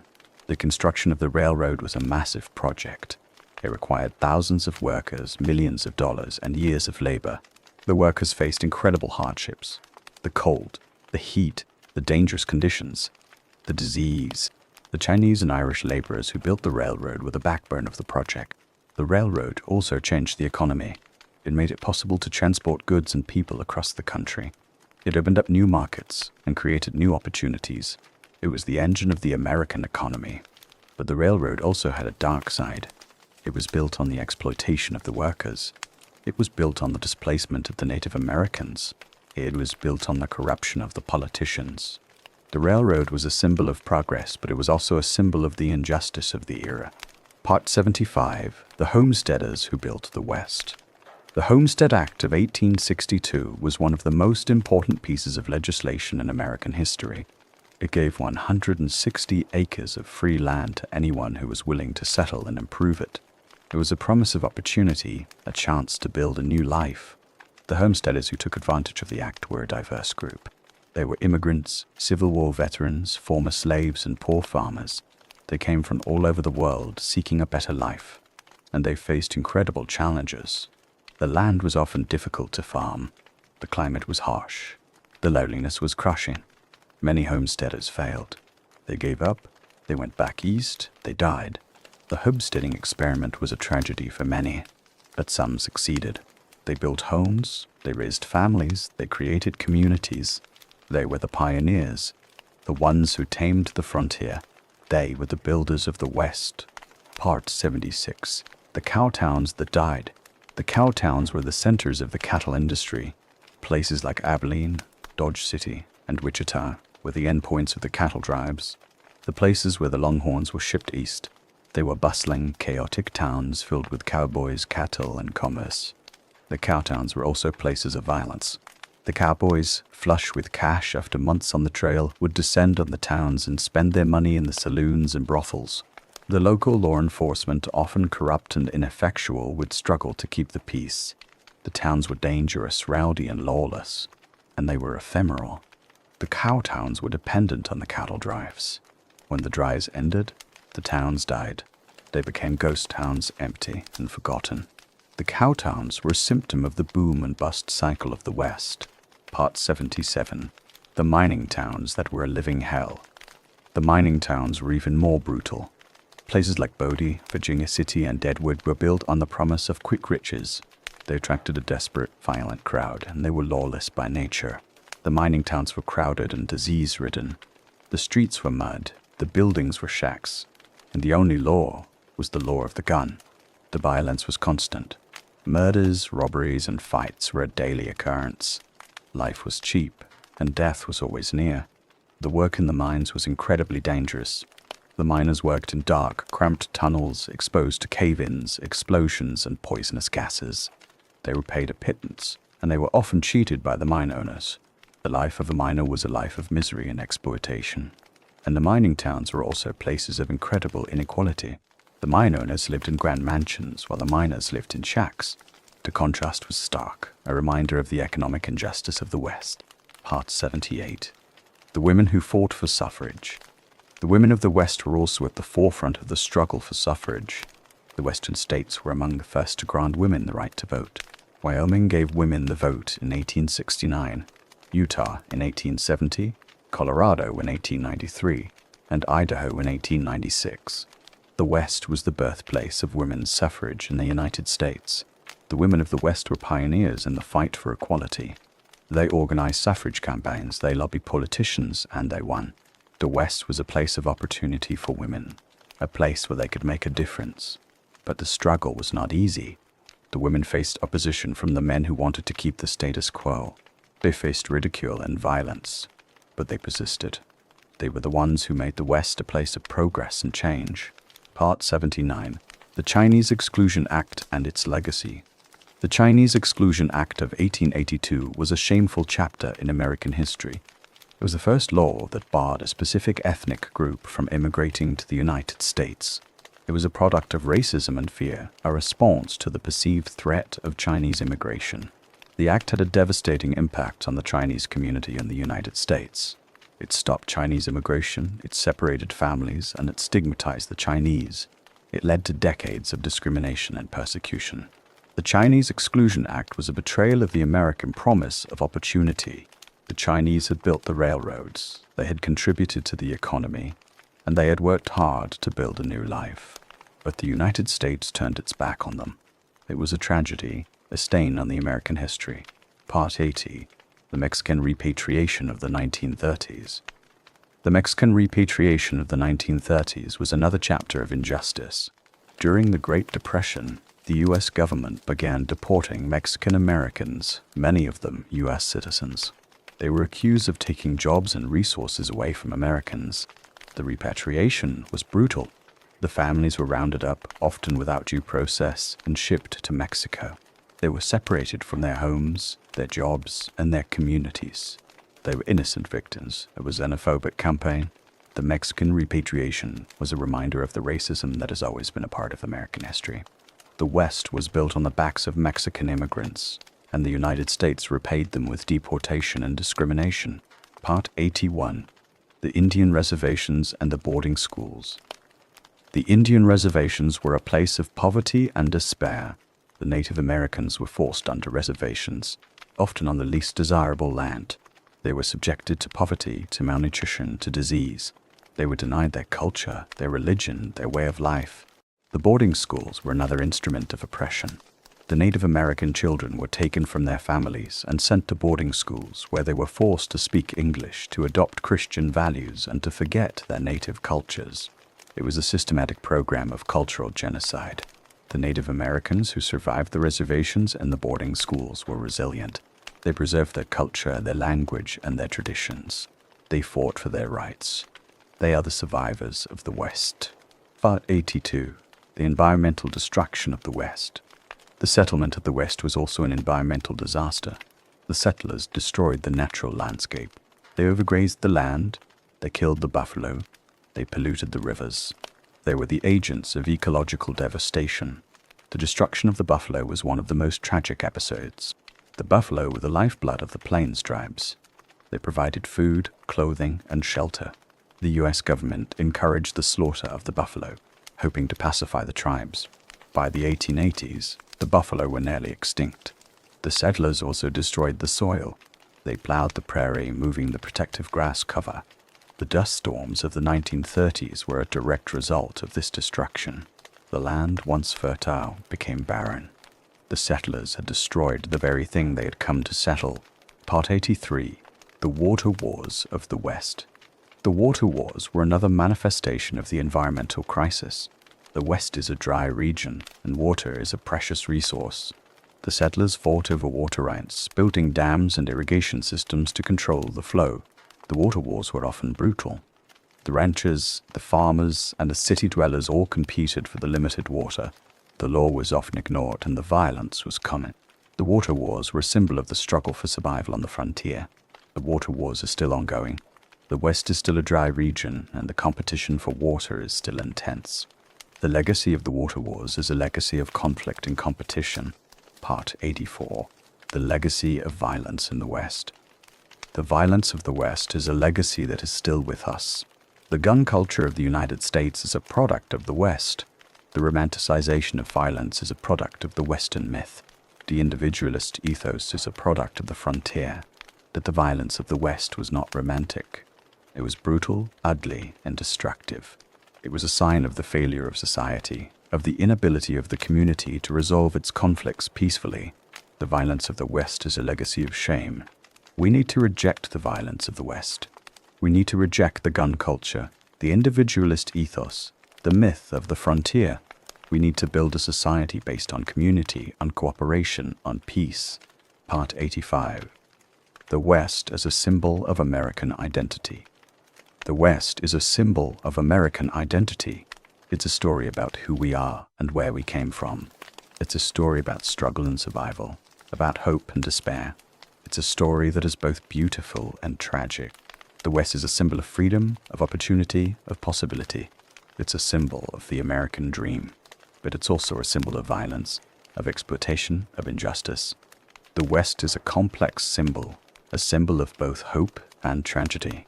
We need to embrace the complexity of the West. We need to see the West as it is, a place of beauty and tragedy, of hope and despair. We need to see the West as a story that is still being written.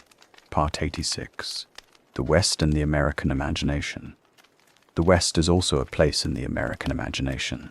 It's a land of myth and legend, of heroes and villains, of good and evil. It's a place of moral clarity, of simple answers, of clear choices. But the West of the imagination is a fantasy. It's a story that we tell ourselves to make sense of our past, to justify our present. It's a story that is often false, often misleading, often dangerous. We need to understand the West of the imagination. We need to see how it has been used to justify injustice. And we need to replace it with a more honest, more complex story. Part 87. The West as a land of opportunity. But the West is also a land of opportunity. It was a place where people could start over, where they could create a new life. It was a place of second chances, of hope, of possibility. The West is a symbol of the American dream. It's a story about the possibility of upward mobility, of economic success, of personal fulfillment. It's a story that has inspired generations of immigrants, of settlers, of dreamers. But the opportunity of the West was not available to everyone. It was available to the white, the male, the wealthy. The women, the people of color, the Native Americans were often excluded. The West was a land of opportunity for some, but not for all. Part 88. The West as a place of inequality. The West was also a place of inequality. The rich got richer, and the poor got poorer. The cattle barons, the mine owners, the railroad magnates, they made fortunes. The cowboys, the miners, the homesteaders, they struggled to survive. The inequality of the West was stark. The contrast between the rich and the poor was visible in the buildings, in the streets, in the lives of the people. The West was a place of opportunity, but it was also a place of exploitation. We need to remember the inequality of the West. We need to remember the people who were exploited, the people who were left behind. We need to build a West that is more equitable, more just, more fair. Part 89. The West is a place of diversity, but the West was also a place of diversity. It was a place where different cultures, different races, different religions met and mixed. It was a place of complexity, of contradiction, of creativity. The West was a place of Chinese, of Mexicans, of African Americans, of Native Americans. It was a place of immigrants, of settlers, of refugees. It was a place of cultural exchange, of hybridity, of innovation. We need to celebrate the diversity of the West. We need to remember the contributions of all the people who built the West. We need to tell the story of the West in all its complexity. Part 90. The West is a place of hope, and the West is still a place of hope. It's a place of possibility, of change, of renewal. It's a place where people can start over, where they can create a new life. The West is a symbol of the human spirit. It's a story about resilience, about determination, about the will to overcome. It's a story that inspires us, that gives us hope, that makes us believe in the possibility of a better world.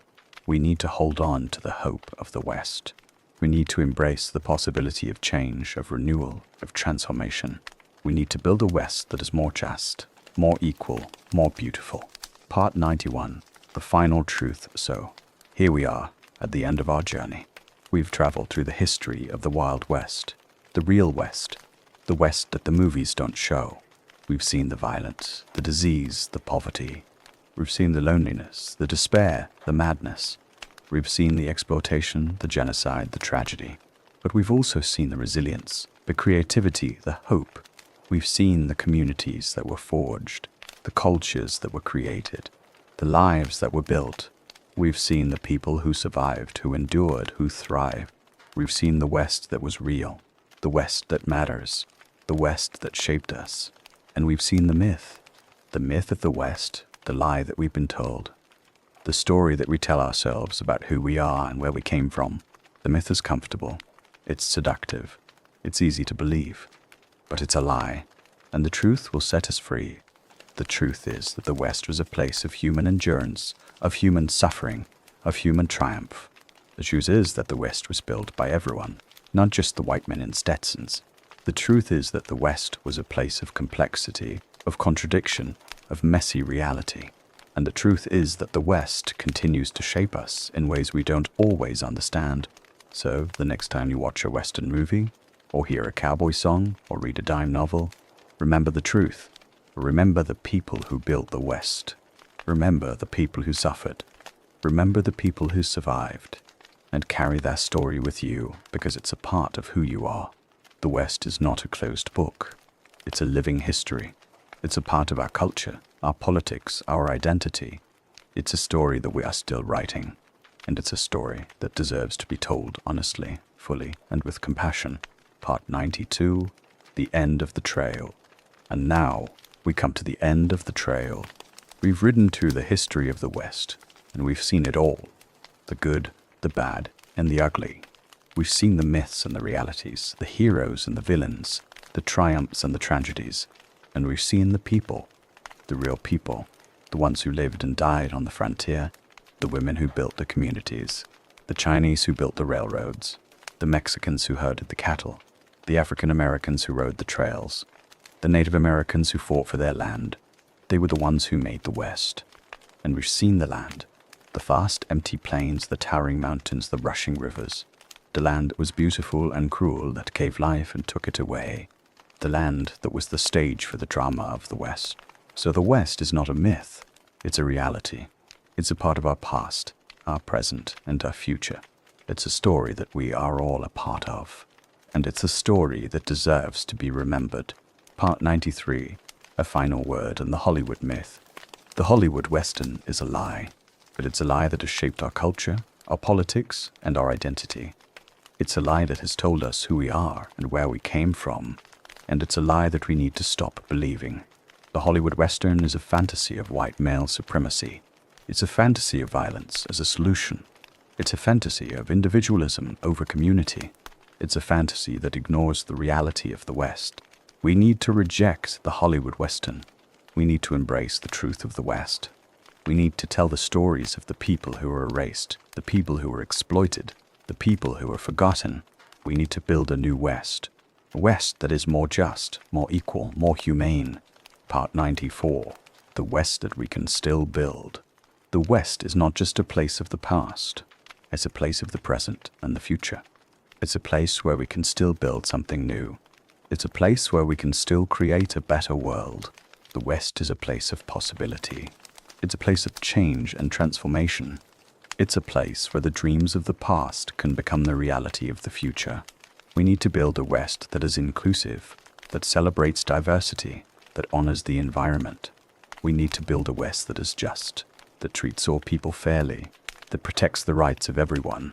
We need to build a West that is beautiful, that preserves the natural landscape, that creates a sustainable future. The West is not a closed book. It's a story that we are still writing, and we can write a better story. We can write a story of hope, of resilience, of survival. We can write a story that honors the people who built the West and that builds a better West for the future. Part 95, the legacy we carry. So, this is the legacy we carry.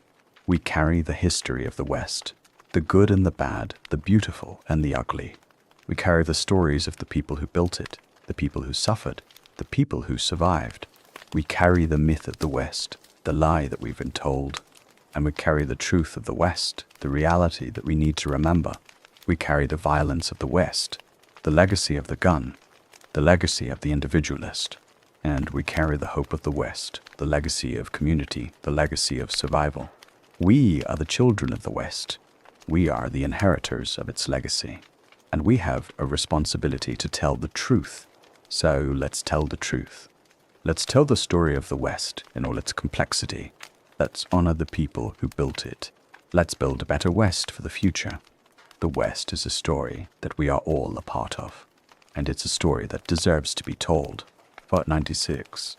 The Unfinished Frontier. The frontier is not a closed chapter of history. It's a living, breathing part of our culture. It's a place of change, of adaptation, of renewal. It's a place where we are still wrestling with the legacy of the past. The frontier is a place of struggle.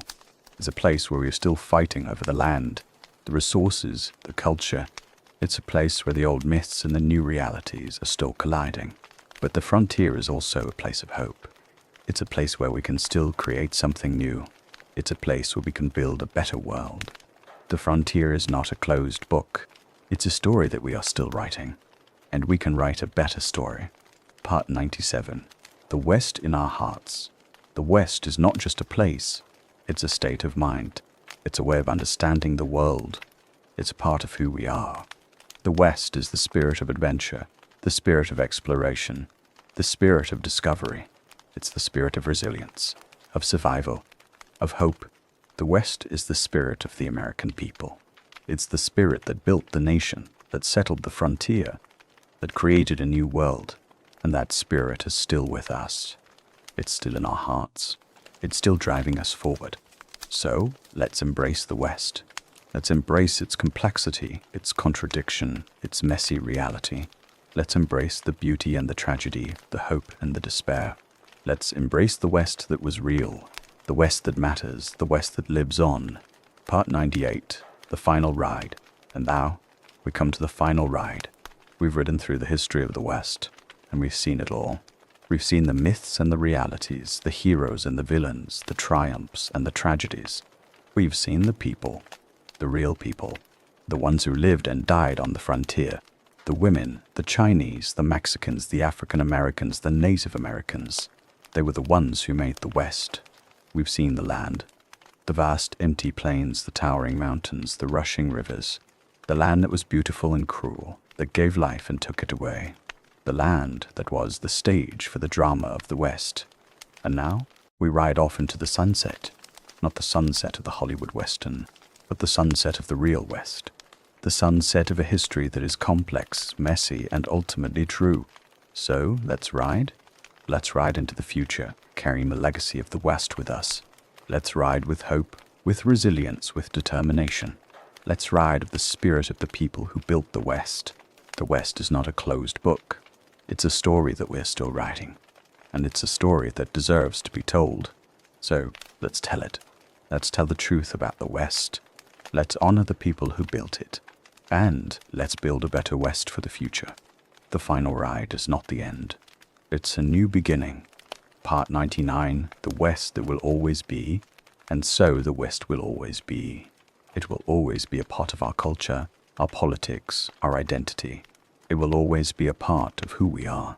The West is a place of memory, of myth, of meaning. It's a place that we carry in our hearts. It's a place that shapes our understanding of the world. And the West is a place of possibility. It's a place of change, of renewal, of transformation. It's a place where we can still build something new. So let's embrace the West. Let's embrace its complexity, its contradiction, its messy reality. Let's embrace the beauty and the tragedy, the hope and the despair. Let's embrace the West that was real, the West that matters, the West that lives on. The West will always be. It's a part of who we are, and it's a story that we will always tell. Part 100, the last word, and now the last word. The West is not a myth. It's a reality. It's a part of our past, our present, and our future. It's a story that we are all a part of. And it's a story that deserves to be remembered. So remember the West. Remember the people who built it. Remember the people who suffered. Remember the people who survived. And carry their story with you because it's a part of who you are. The West is not a closed book. It's a living history. It's a part of our culture, our politics, our identity. It's a story that we are still writing. And it's a story that deserves to be told honestly, fully, and with compassion. So let's tell it. Let's tell the truth about the West. Let's honor the people who built it. And let's build a better West for the future.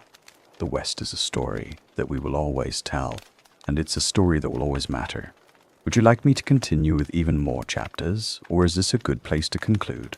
I could add additional chapters on specific topics like the cattle trails and famous drives, the boom towns and their colorful characters, the Western outlaws and lawmen in more detail, the daily life of homesteaders, the environmental impact of settlement, or the legacy of the West in modern American culture.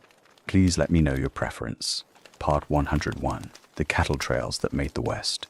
Let's now journey down the great cattle trails that defined the economic life of the West. The Chisholm Trail, the Western Trail, the Goodnight-loving Trail, these were the arteries that pumped life into the frontier economy. Thousands of cattle, millions of hooves, endless dust, and the men who drove them through heat, cold, flood, and drought. The Chisholm Trail was the most famous.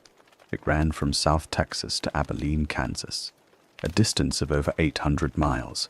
Between 1867 and 1884, over 5 million cattle were driven up the Chisholm Trail. It was a river of beef, flowing northward to the railheads, feeding a nation hungry for meat. The drives were epic in scale. A single drive might include 3,000 cattle, a dozen cowboys, a cook, a horse wrangler, and a trail boss. The herd stretched out for miles, a moving sea of horns and hide. The cowboys rode point, flank, and drag, guiding the cattle with shouts and whistles. It was a symphony of sound and motion, but it was also brutal. The cowboys worked from before dawn until after dark, riding through dust and heat, their bodies aching, their spirits frayed. They slept on the ground, ate salt pork and beans, and drank water that was often brackish and foul. They faced stampedes, river crossings, and attacks from Native Americans and outlaws. The life of a cowboy was not romantic. It was hard, dirty, and dangerous. The pay was low, the work was endless, and the rewards were uncertain. The cowboys who drove the cattle were the laborers of the West, the ones who did the heavy lifting. They were the ones who made the cattle industry possible, and the cattle trails themselves were a battleground.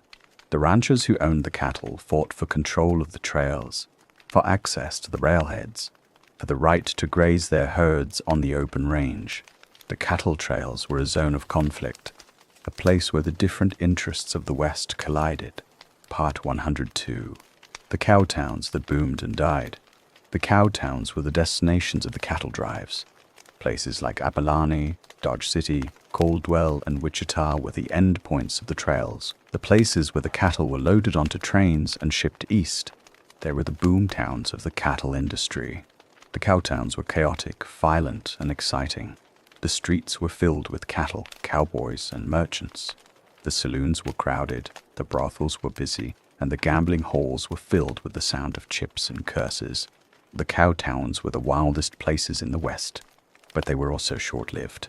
The cow towns boomed for a few years, and then they died. The railroads moved further west. The cattle trails shifted, and the cow towns were left behind. The boom and bust cycle of the West was nowhere more evident than in the cow towns. Abilene was the first great cow town. It was founded in 1867, and it quickly became the center of the cattle trade. Thousands of cattle were driven to Abilene every year, and the town grew rapidly. But by the early 1870s, Abilene was in decline. The railroad had moved further west, and the cattle drives were shifting to Dodge City. Dodge City was the most famous cow town. It was founded in 1872, and it quickly became the queen of the cow towns. The town was wild, violent, and lawless. The cowboys, fresh off the trail, would descend on Dodge City and spend their money on whiskey, women, and gambling.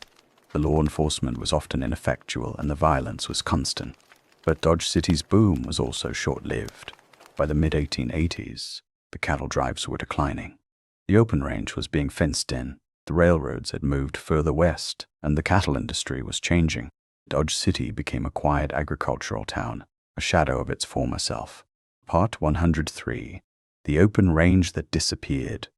The open range was the heart of the cattle industry. It was the vast, unfenced land of the Great Plains where the cattle grazed freely. It was the symbol of the West, the place of freedom and opportunity. But the open range was also a battleground. The ranchers who used the open range fought over the land, over the water, over the grass. The range wars were a brutal conflict over a dwindling resource, and the open range was disappearing. The barbed wire fences were going up, dividing the land into private property. The homesteaders were moving in, claiming the land for their farms. The open range was being transformed into a settled landscape. The end of the open range was the end of an era. The cowboys were out of a job. The cattle drives were over. The cattle industry was changing, becoming more settled, more organized, more industrial. The West was changing too. Part 104. The homesteaders who failed. The homesteaders were the other side of the Western story. They came west to claim land, to build farms, to create a new life. They were the ones who were supposed to tame the West to create a settled, civilized society. But many of them failed. The land was too dry, too harsh, too unforgiving. The crops failed, the livestock died, and the homesteaders were driven out. They went back east, or they drifted west, or they died. The homesteading experiment was a tragedy for many. The homesteaders faced incredible challenges. The climate was unpredictable with droughts and blizzards. The soil was often poor. The isolation was crushing. The homesteaders were alone, struggling to survive in a harsh and unforgiving landscape. And the homesteaders were also victims of the cattle industry. The cattle barons who controlled the open range saw the homesteaders as a threat. They used violence, intimidation, and legal maneuvering to drive the homesteaders out. The range wars were a struggle between the cattle barons and the homesteaders. But some homesteaders succeeded. They built farms, they raised families, they created communities. They were the ones who tamed the West, who transformed the frontier into a settled landscape. They were the builders of the West. Part 105. The outlaw gangs that terrorized the West. Now, let's talk about the outlaw gangs. The James Younger Gang, the Dalton Gang, the Wild Bunch. They were the most famous outlaws of the West. They robbed banks, trains, and stagecoaches. They terrorized the communities.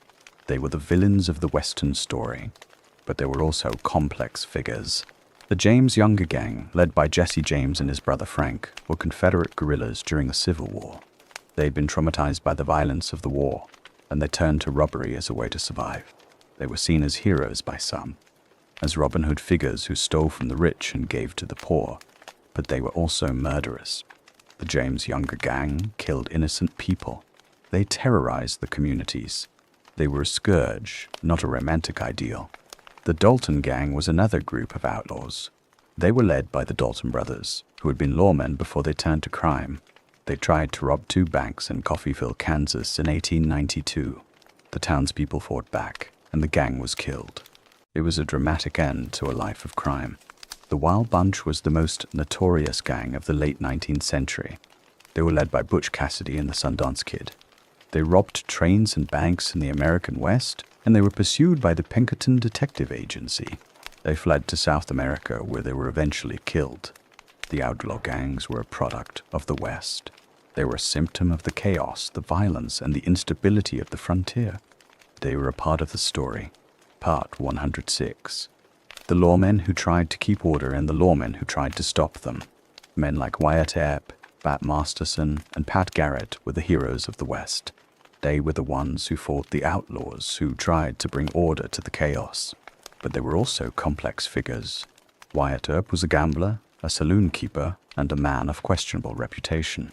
He was not the paragon of virtue that the movies portray. He was a man who knew how to use a gun, and he wasn't afraid to do it. Bat Masterson was a buffalo hunter, a scout, and a gambler. He was the sheriff of Dodge City for a short time. But he was not the legendary figure that the movies portray. Pat Garrett was the sheriff who killed Billy the Kid. He was a complex figure, a man who was often on the wrong side of the law. The lawmen of the West were trying to impose order on a chaotic society. They were often outgunned and outnumbered. They were often corrupt, or they were often ineffectual, but they were also brave and they were trying to make a difference. Part 107. The vigilantes who took the law into their own hands. When the law was ineffectual, the vigilantes took over. The vigilantes were citizens who formed committees to enforce the law. They were the most brutal expression of frontier justice. The vigilantes would often hold kangaroo courts where the accused were tried and convicted without due process. The punishments were often harsh, whipping, banishment, or lynching. The vigilantes were a law unto themselves. The San Francisco Vigilance Committee of 1851 was one of the most famous. The committee was formed to combat crime in the chaotic gold rush city. They captured and executed several suspected criminals. They were a brutal but effective form of justice. The vigilantes were a sign of the failure of the legal system. They were a sign of the chaos of the frontier. They were a part of the story. Part 1018. The mining camps that were a world of their own. Now, let's descend into the mining camps. The mining camps were the most chaotic places in the West. They were filled with desperate men, with violence, with disease. They were a law unto themselves. The mining camps were often temporary. The miners would set up camp near the diggings, and they would live in tents, shacks, or dugouts. The camps were crowded and unsanitary. Disease was rampant.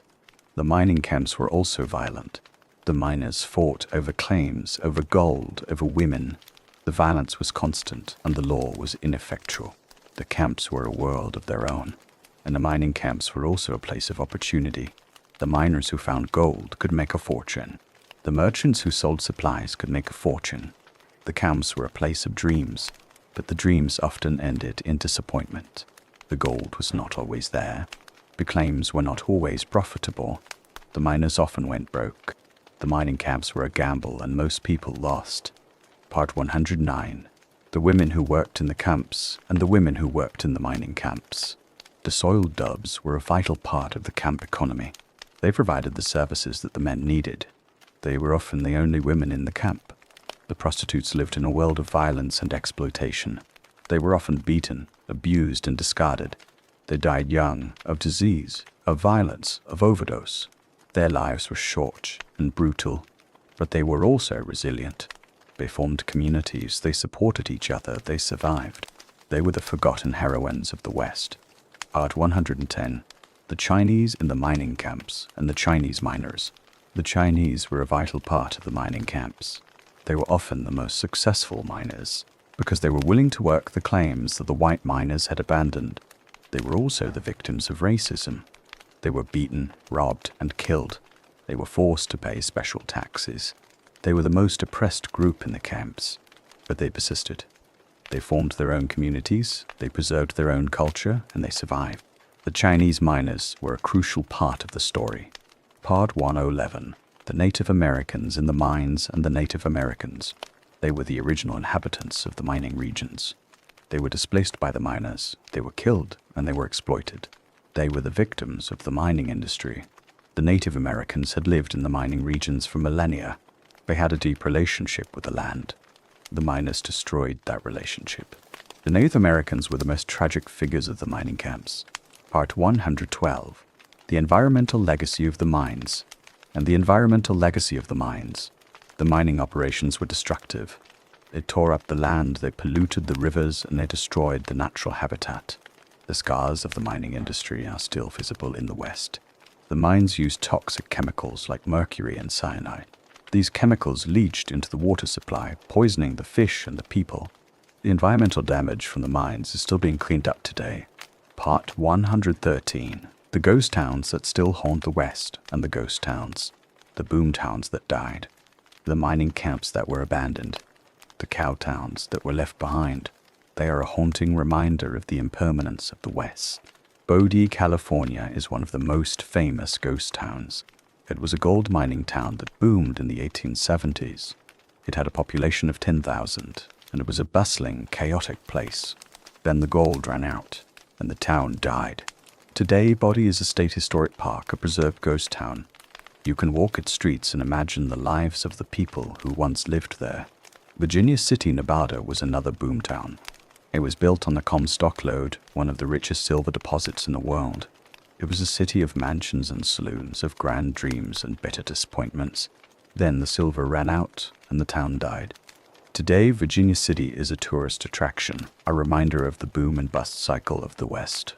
Deadwood, South Dakota, was a gold mining town that boomed in the 1870s.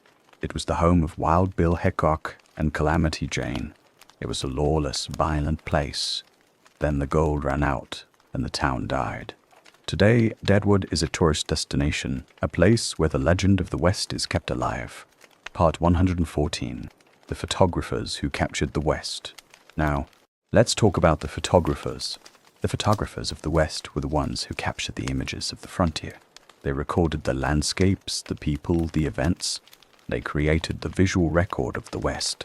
William Henry Jackson was one of the most famous. He was a photographer for the U.S. Geological Survey. He captured images of the Yellowstone region, the Grand Tetons, and the Rocky Mountains.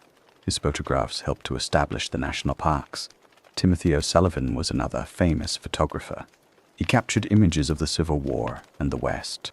He photographed the mining camps, the Native Americans, and the landscapes of the frontier. His photographs are a powerful record of the era. And Edward S. Curtis. He was a photographer who documented the lives of the Native Americans. He traveled across the West, taking thousands of photographs. His images are a precious record of the Native American cultures. The photographers of the West were the ones who created the images that we still carry in our minds. They were the ones who made the West visible. Part 115. The artists who painted the West. And the artists. The painters of the West were the ones who captured the romance at the frontier. They painted landscapes, the cowboys, the Native Americans. They created the images that shaped the myth of the West. Frederick Remington was the most famous artist of the West. He painted the cowboys, the soldiers, and the Native Americans. His images are powerful, dramatic, and iconic. He was the creator of the Western myth. Charles Russell was another famous artist. He painted the cowboys, the Indians, and the landscapes of Montana. His images are more realistic, more human than Remington's. He was a cowboy himself, and he knew the life. The artists of the West were the ones who created the visual myth. They were the ones who shaped our understanding of the West. Part 116. The writers who wrote the West. And the writers? The writers of the West were the ones who created the literary myth. They wrote the dime novels, the Western stories, and the novels. They created the characters and the plots that shaped our understanding of the West. Owen Wister wrote The Virginian, the first great Western novel. It was published in 1902, and it was a huge success. It created the archetype of the cowboy hero. It defined the Western genre. Zane Grey was the most popular writer of the West. He wrote dozens of Western novels, including Riders of the Purple Sage. His books were bestsellers, and they shaped the Western myth. Louis L'Amour was the most prolific writer of the West. He wrote over 100 novels and short stories. He was a master of the Western genre, and his books are still popular today. The writers of the West were the ones who created the literary myth. They were the ones who shaped our understanding of the West. Part 117. The movies that made the myth and the movies. The movies are the most powerful vehicle for the Western myth. They have created the images, the characters, and the plots that define the West in the popular imagination. The first Western movie was The Great Train Robbery, made in 1903. It was a short film, only 12 minutes long. It was a huge success, and it established the Western as a genre. The silent Westerns of the 1910s and 1920s were the first great wave of Western movies. They starred actors like Tom Mix, William S. Hart, and Harry Carey. They were the first Western stars. The sound Westerns of the 1930s and 1940s were the golden age of the Western. They starred actors like John Wayne, Gary Cooper, and Henry Fonda. They were the iconic Western heroes. The Westerns of the 1950s were the most complex and sophisticated. They were directed by men like John Ford, Howard Hawks, and Anthony Mann. They were the most critically acclaimed Westerns. The Westerns of the 1960s and 1970s were the revisionist Westerns. They deconstructed the myth. They showed the violence, the racism, and the exploitation of the West. They were a reaction to the Golden Age. The Westerns of the 1980s and 1990s were a decline. The genre had lost its appeal. The Westerns were fewer and less successful. The Westerns of the 21st century are a revival. The genre has been reinvented. The Westerns of today are more complex, more realistic, more critical. They are a necessary corrective to the myths of the past. Part 1018. The music that sang the West and the music. The music of the West is a rich tradition. It is a blend of folk, country, and blues. It is the sound of the frontier. The cowboy songs are the most famous. They tell the stories of the cattle drives, the cowboys, and the range. They are a celebration of the cowboy life. Home on the Range is the most iconic cowboy song. It was written in the 1870s, and it has become a symbol of the West. It is a song about the beauty and the freedom of the frontier. The Streets of Laredo is another famous cowboy song. It is a song about a dying cowboy, a man who has been shot in the back. It is a song about the violence of the West. The Cattle Call is a song about the cattle drives. It is a song about the monotony, the exhaustion, and the loneliness of the cowboy life. The Western music is a part of our heritage. It is a part of the story. Part 119. The Legacy of the West in Modern America. The legacy of the West is still with us.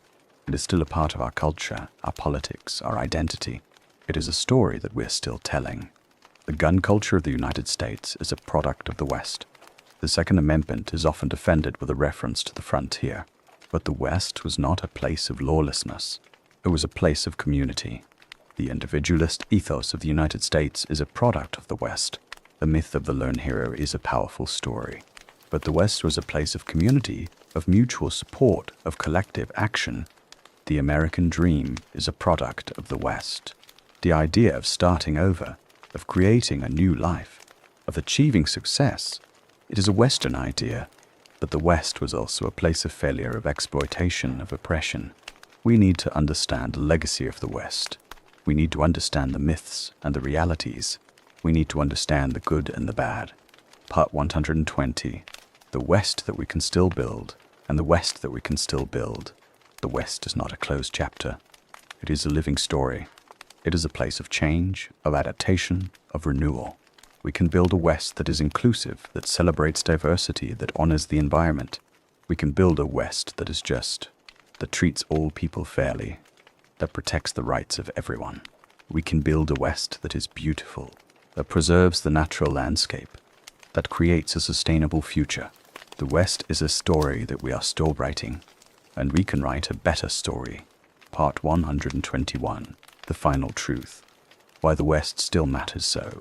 Why does the West still matter? Why does it still capture our imagination?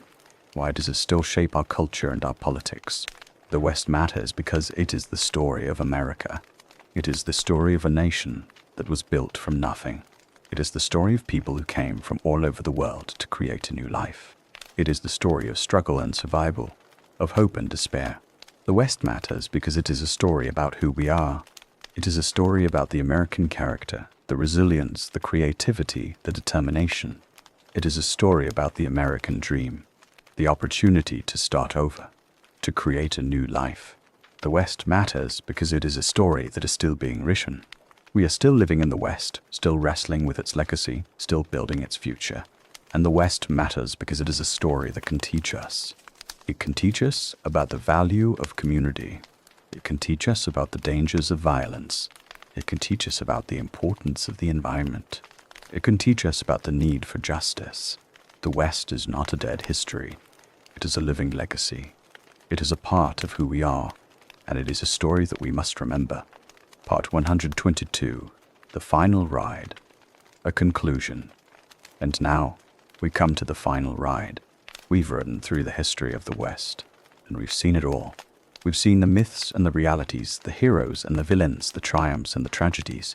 We've seen the people, the real people, the ones who lived and died on the frontier, the women who built the communities, the Chinese who built the railroads, the Mexicans who herded the cattle, the African Americans who rode the trails, the Native Americans who fought for their land.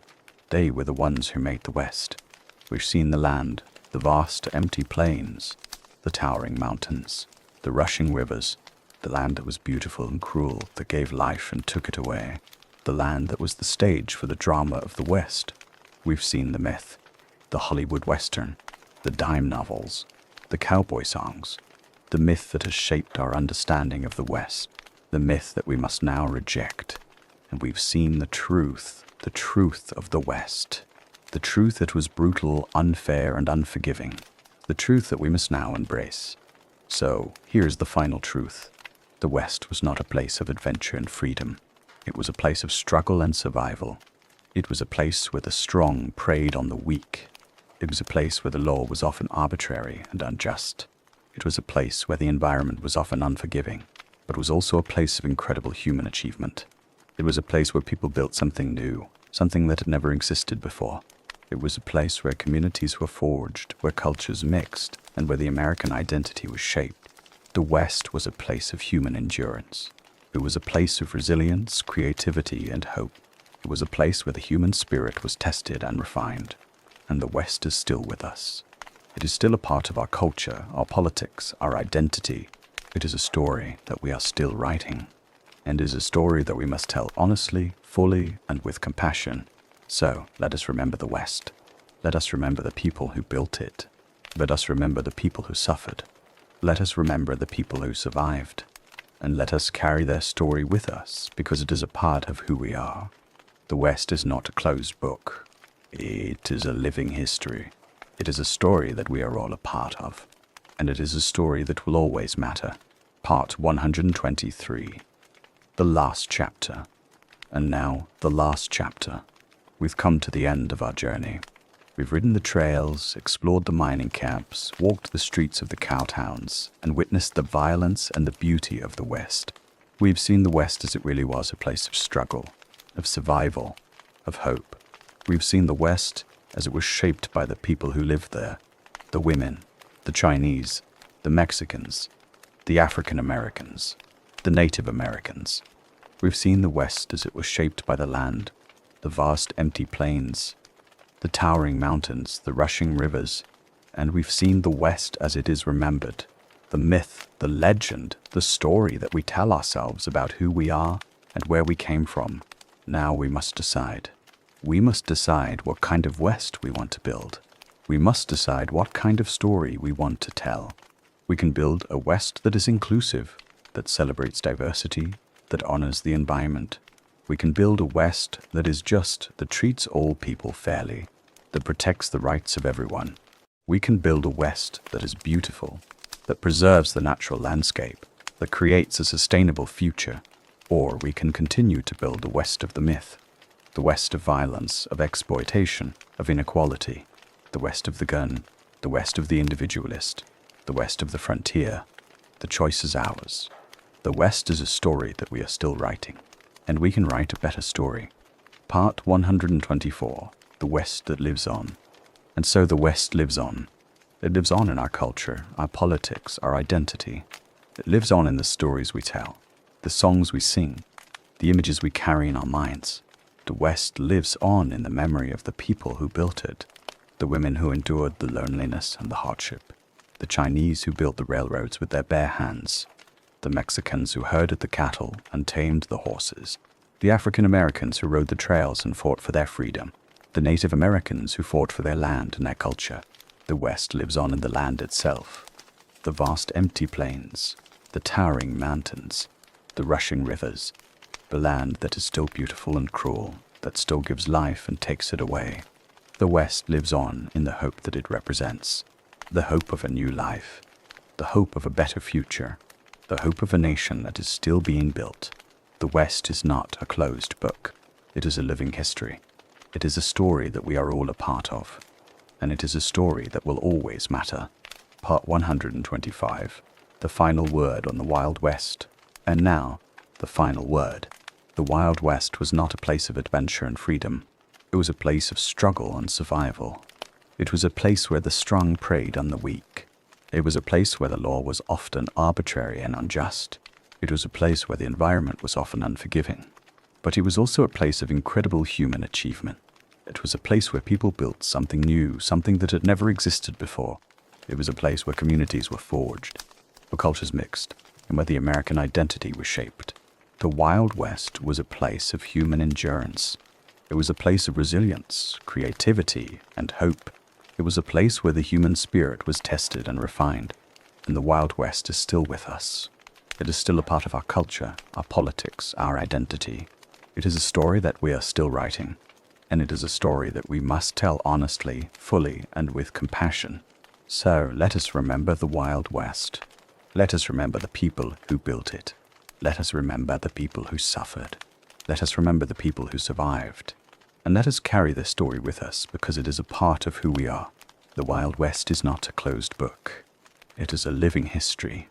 It is a story that we are all a part of, and it is a story that will always matter. Part 126, The West in the American Soul. And finally, the West is in the American soul. It is the spirit of adventure, the spirit of exploration, the spirit of discovery. It is the spirit of resilience, of survival, of hope.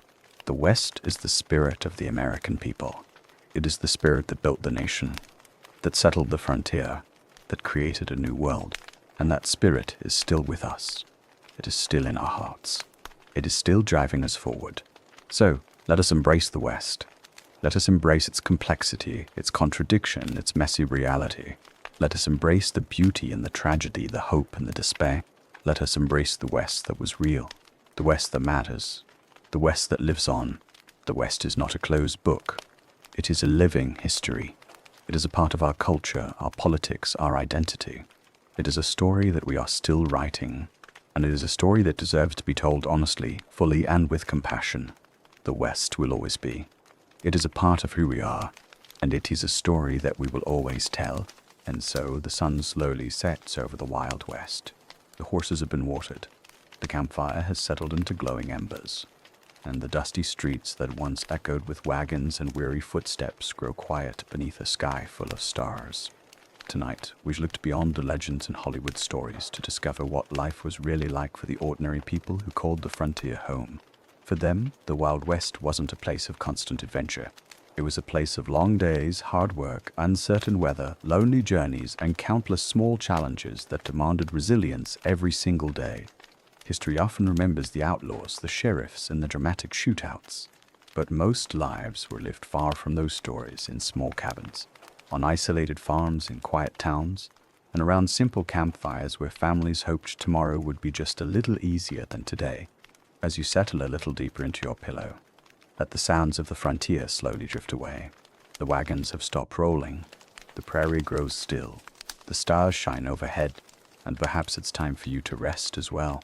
If sleep has already begun to find you, let it carry you gently into peaceful dreams. And if you're still awake, that's perfectly all right. There's nowhere you need to hurry. Thank you for spending part of your evening here on the Sleepless Storyteller. Until next time, sleep well, rest deeply, and may your dreams be peaceful. Good night.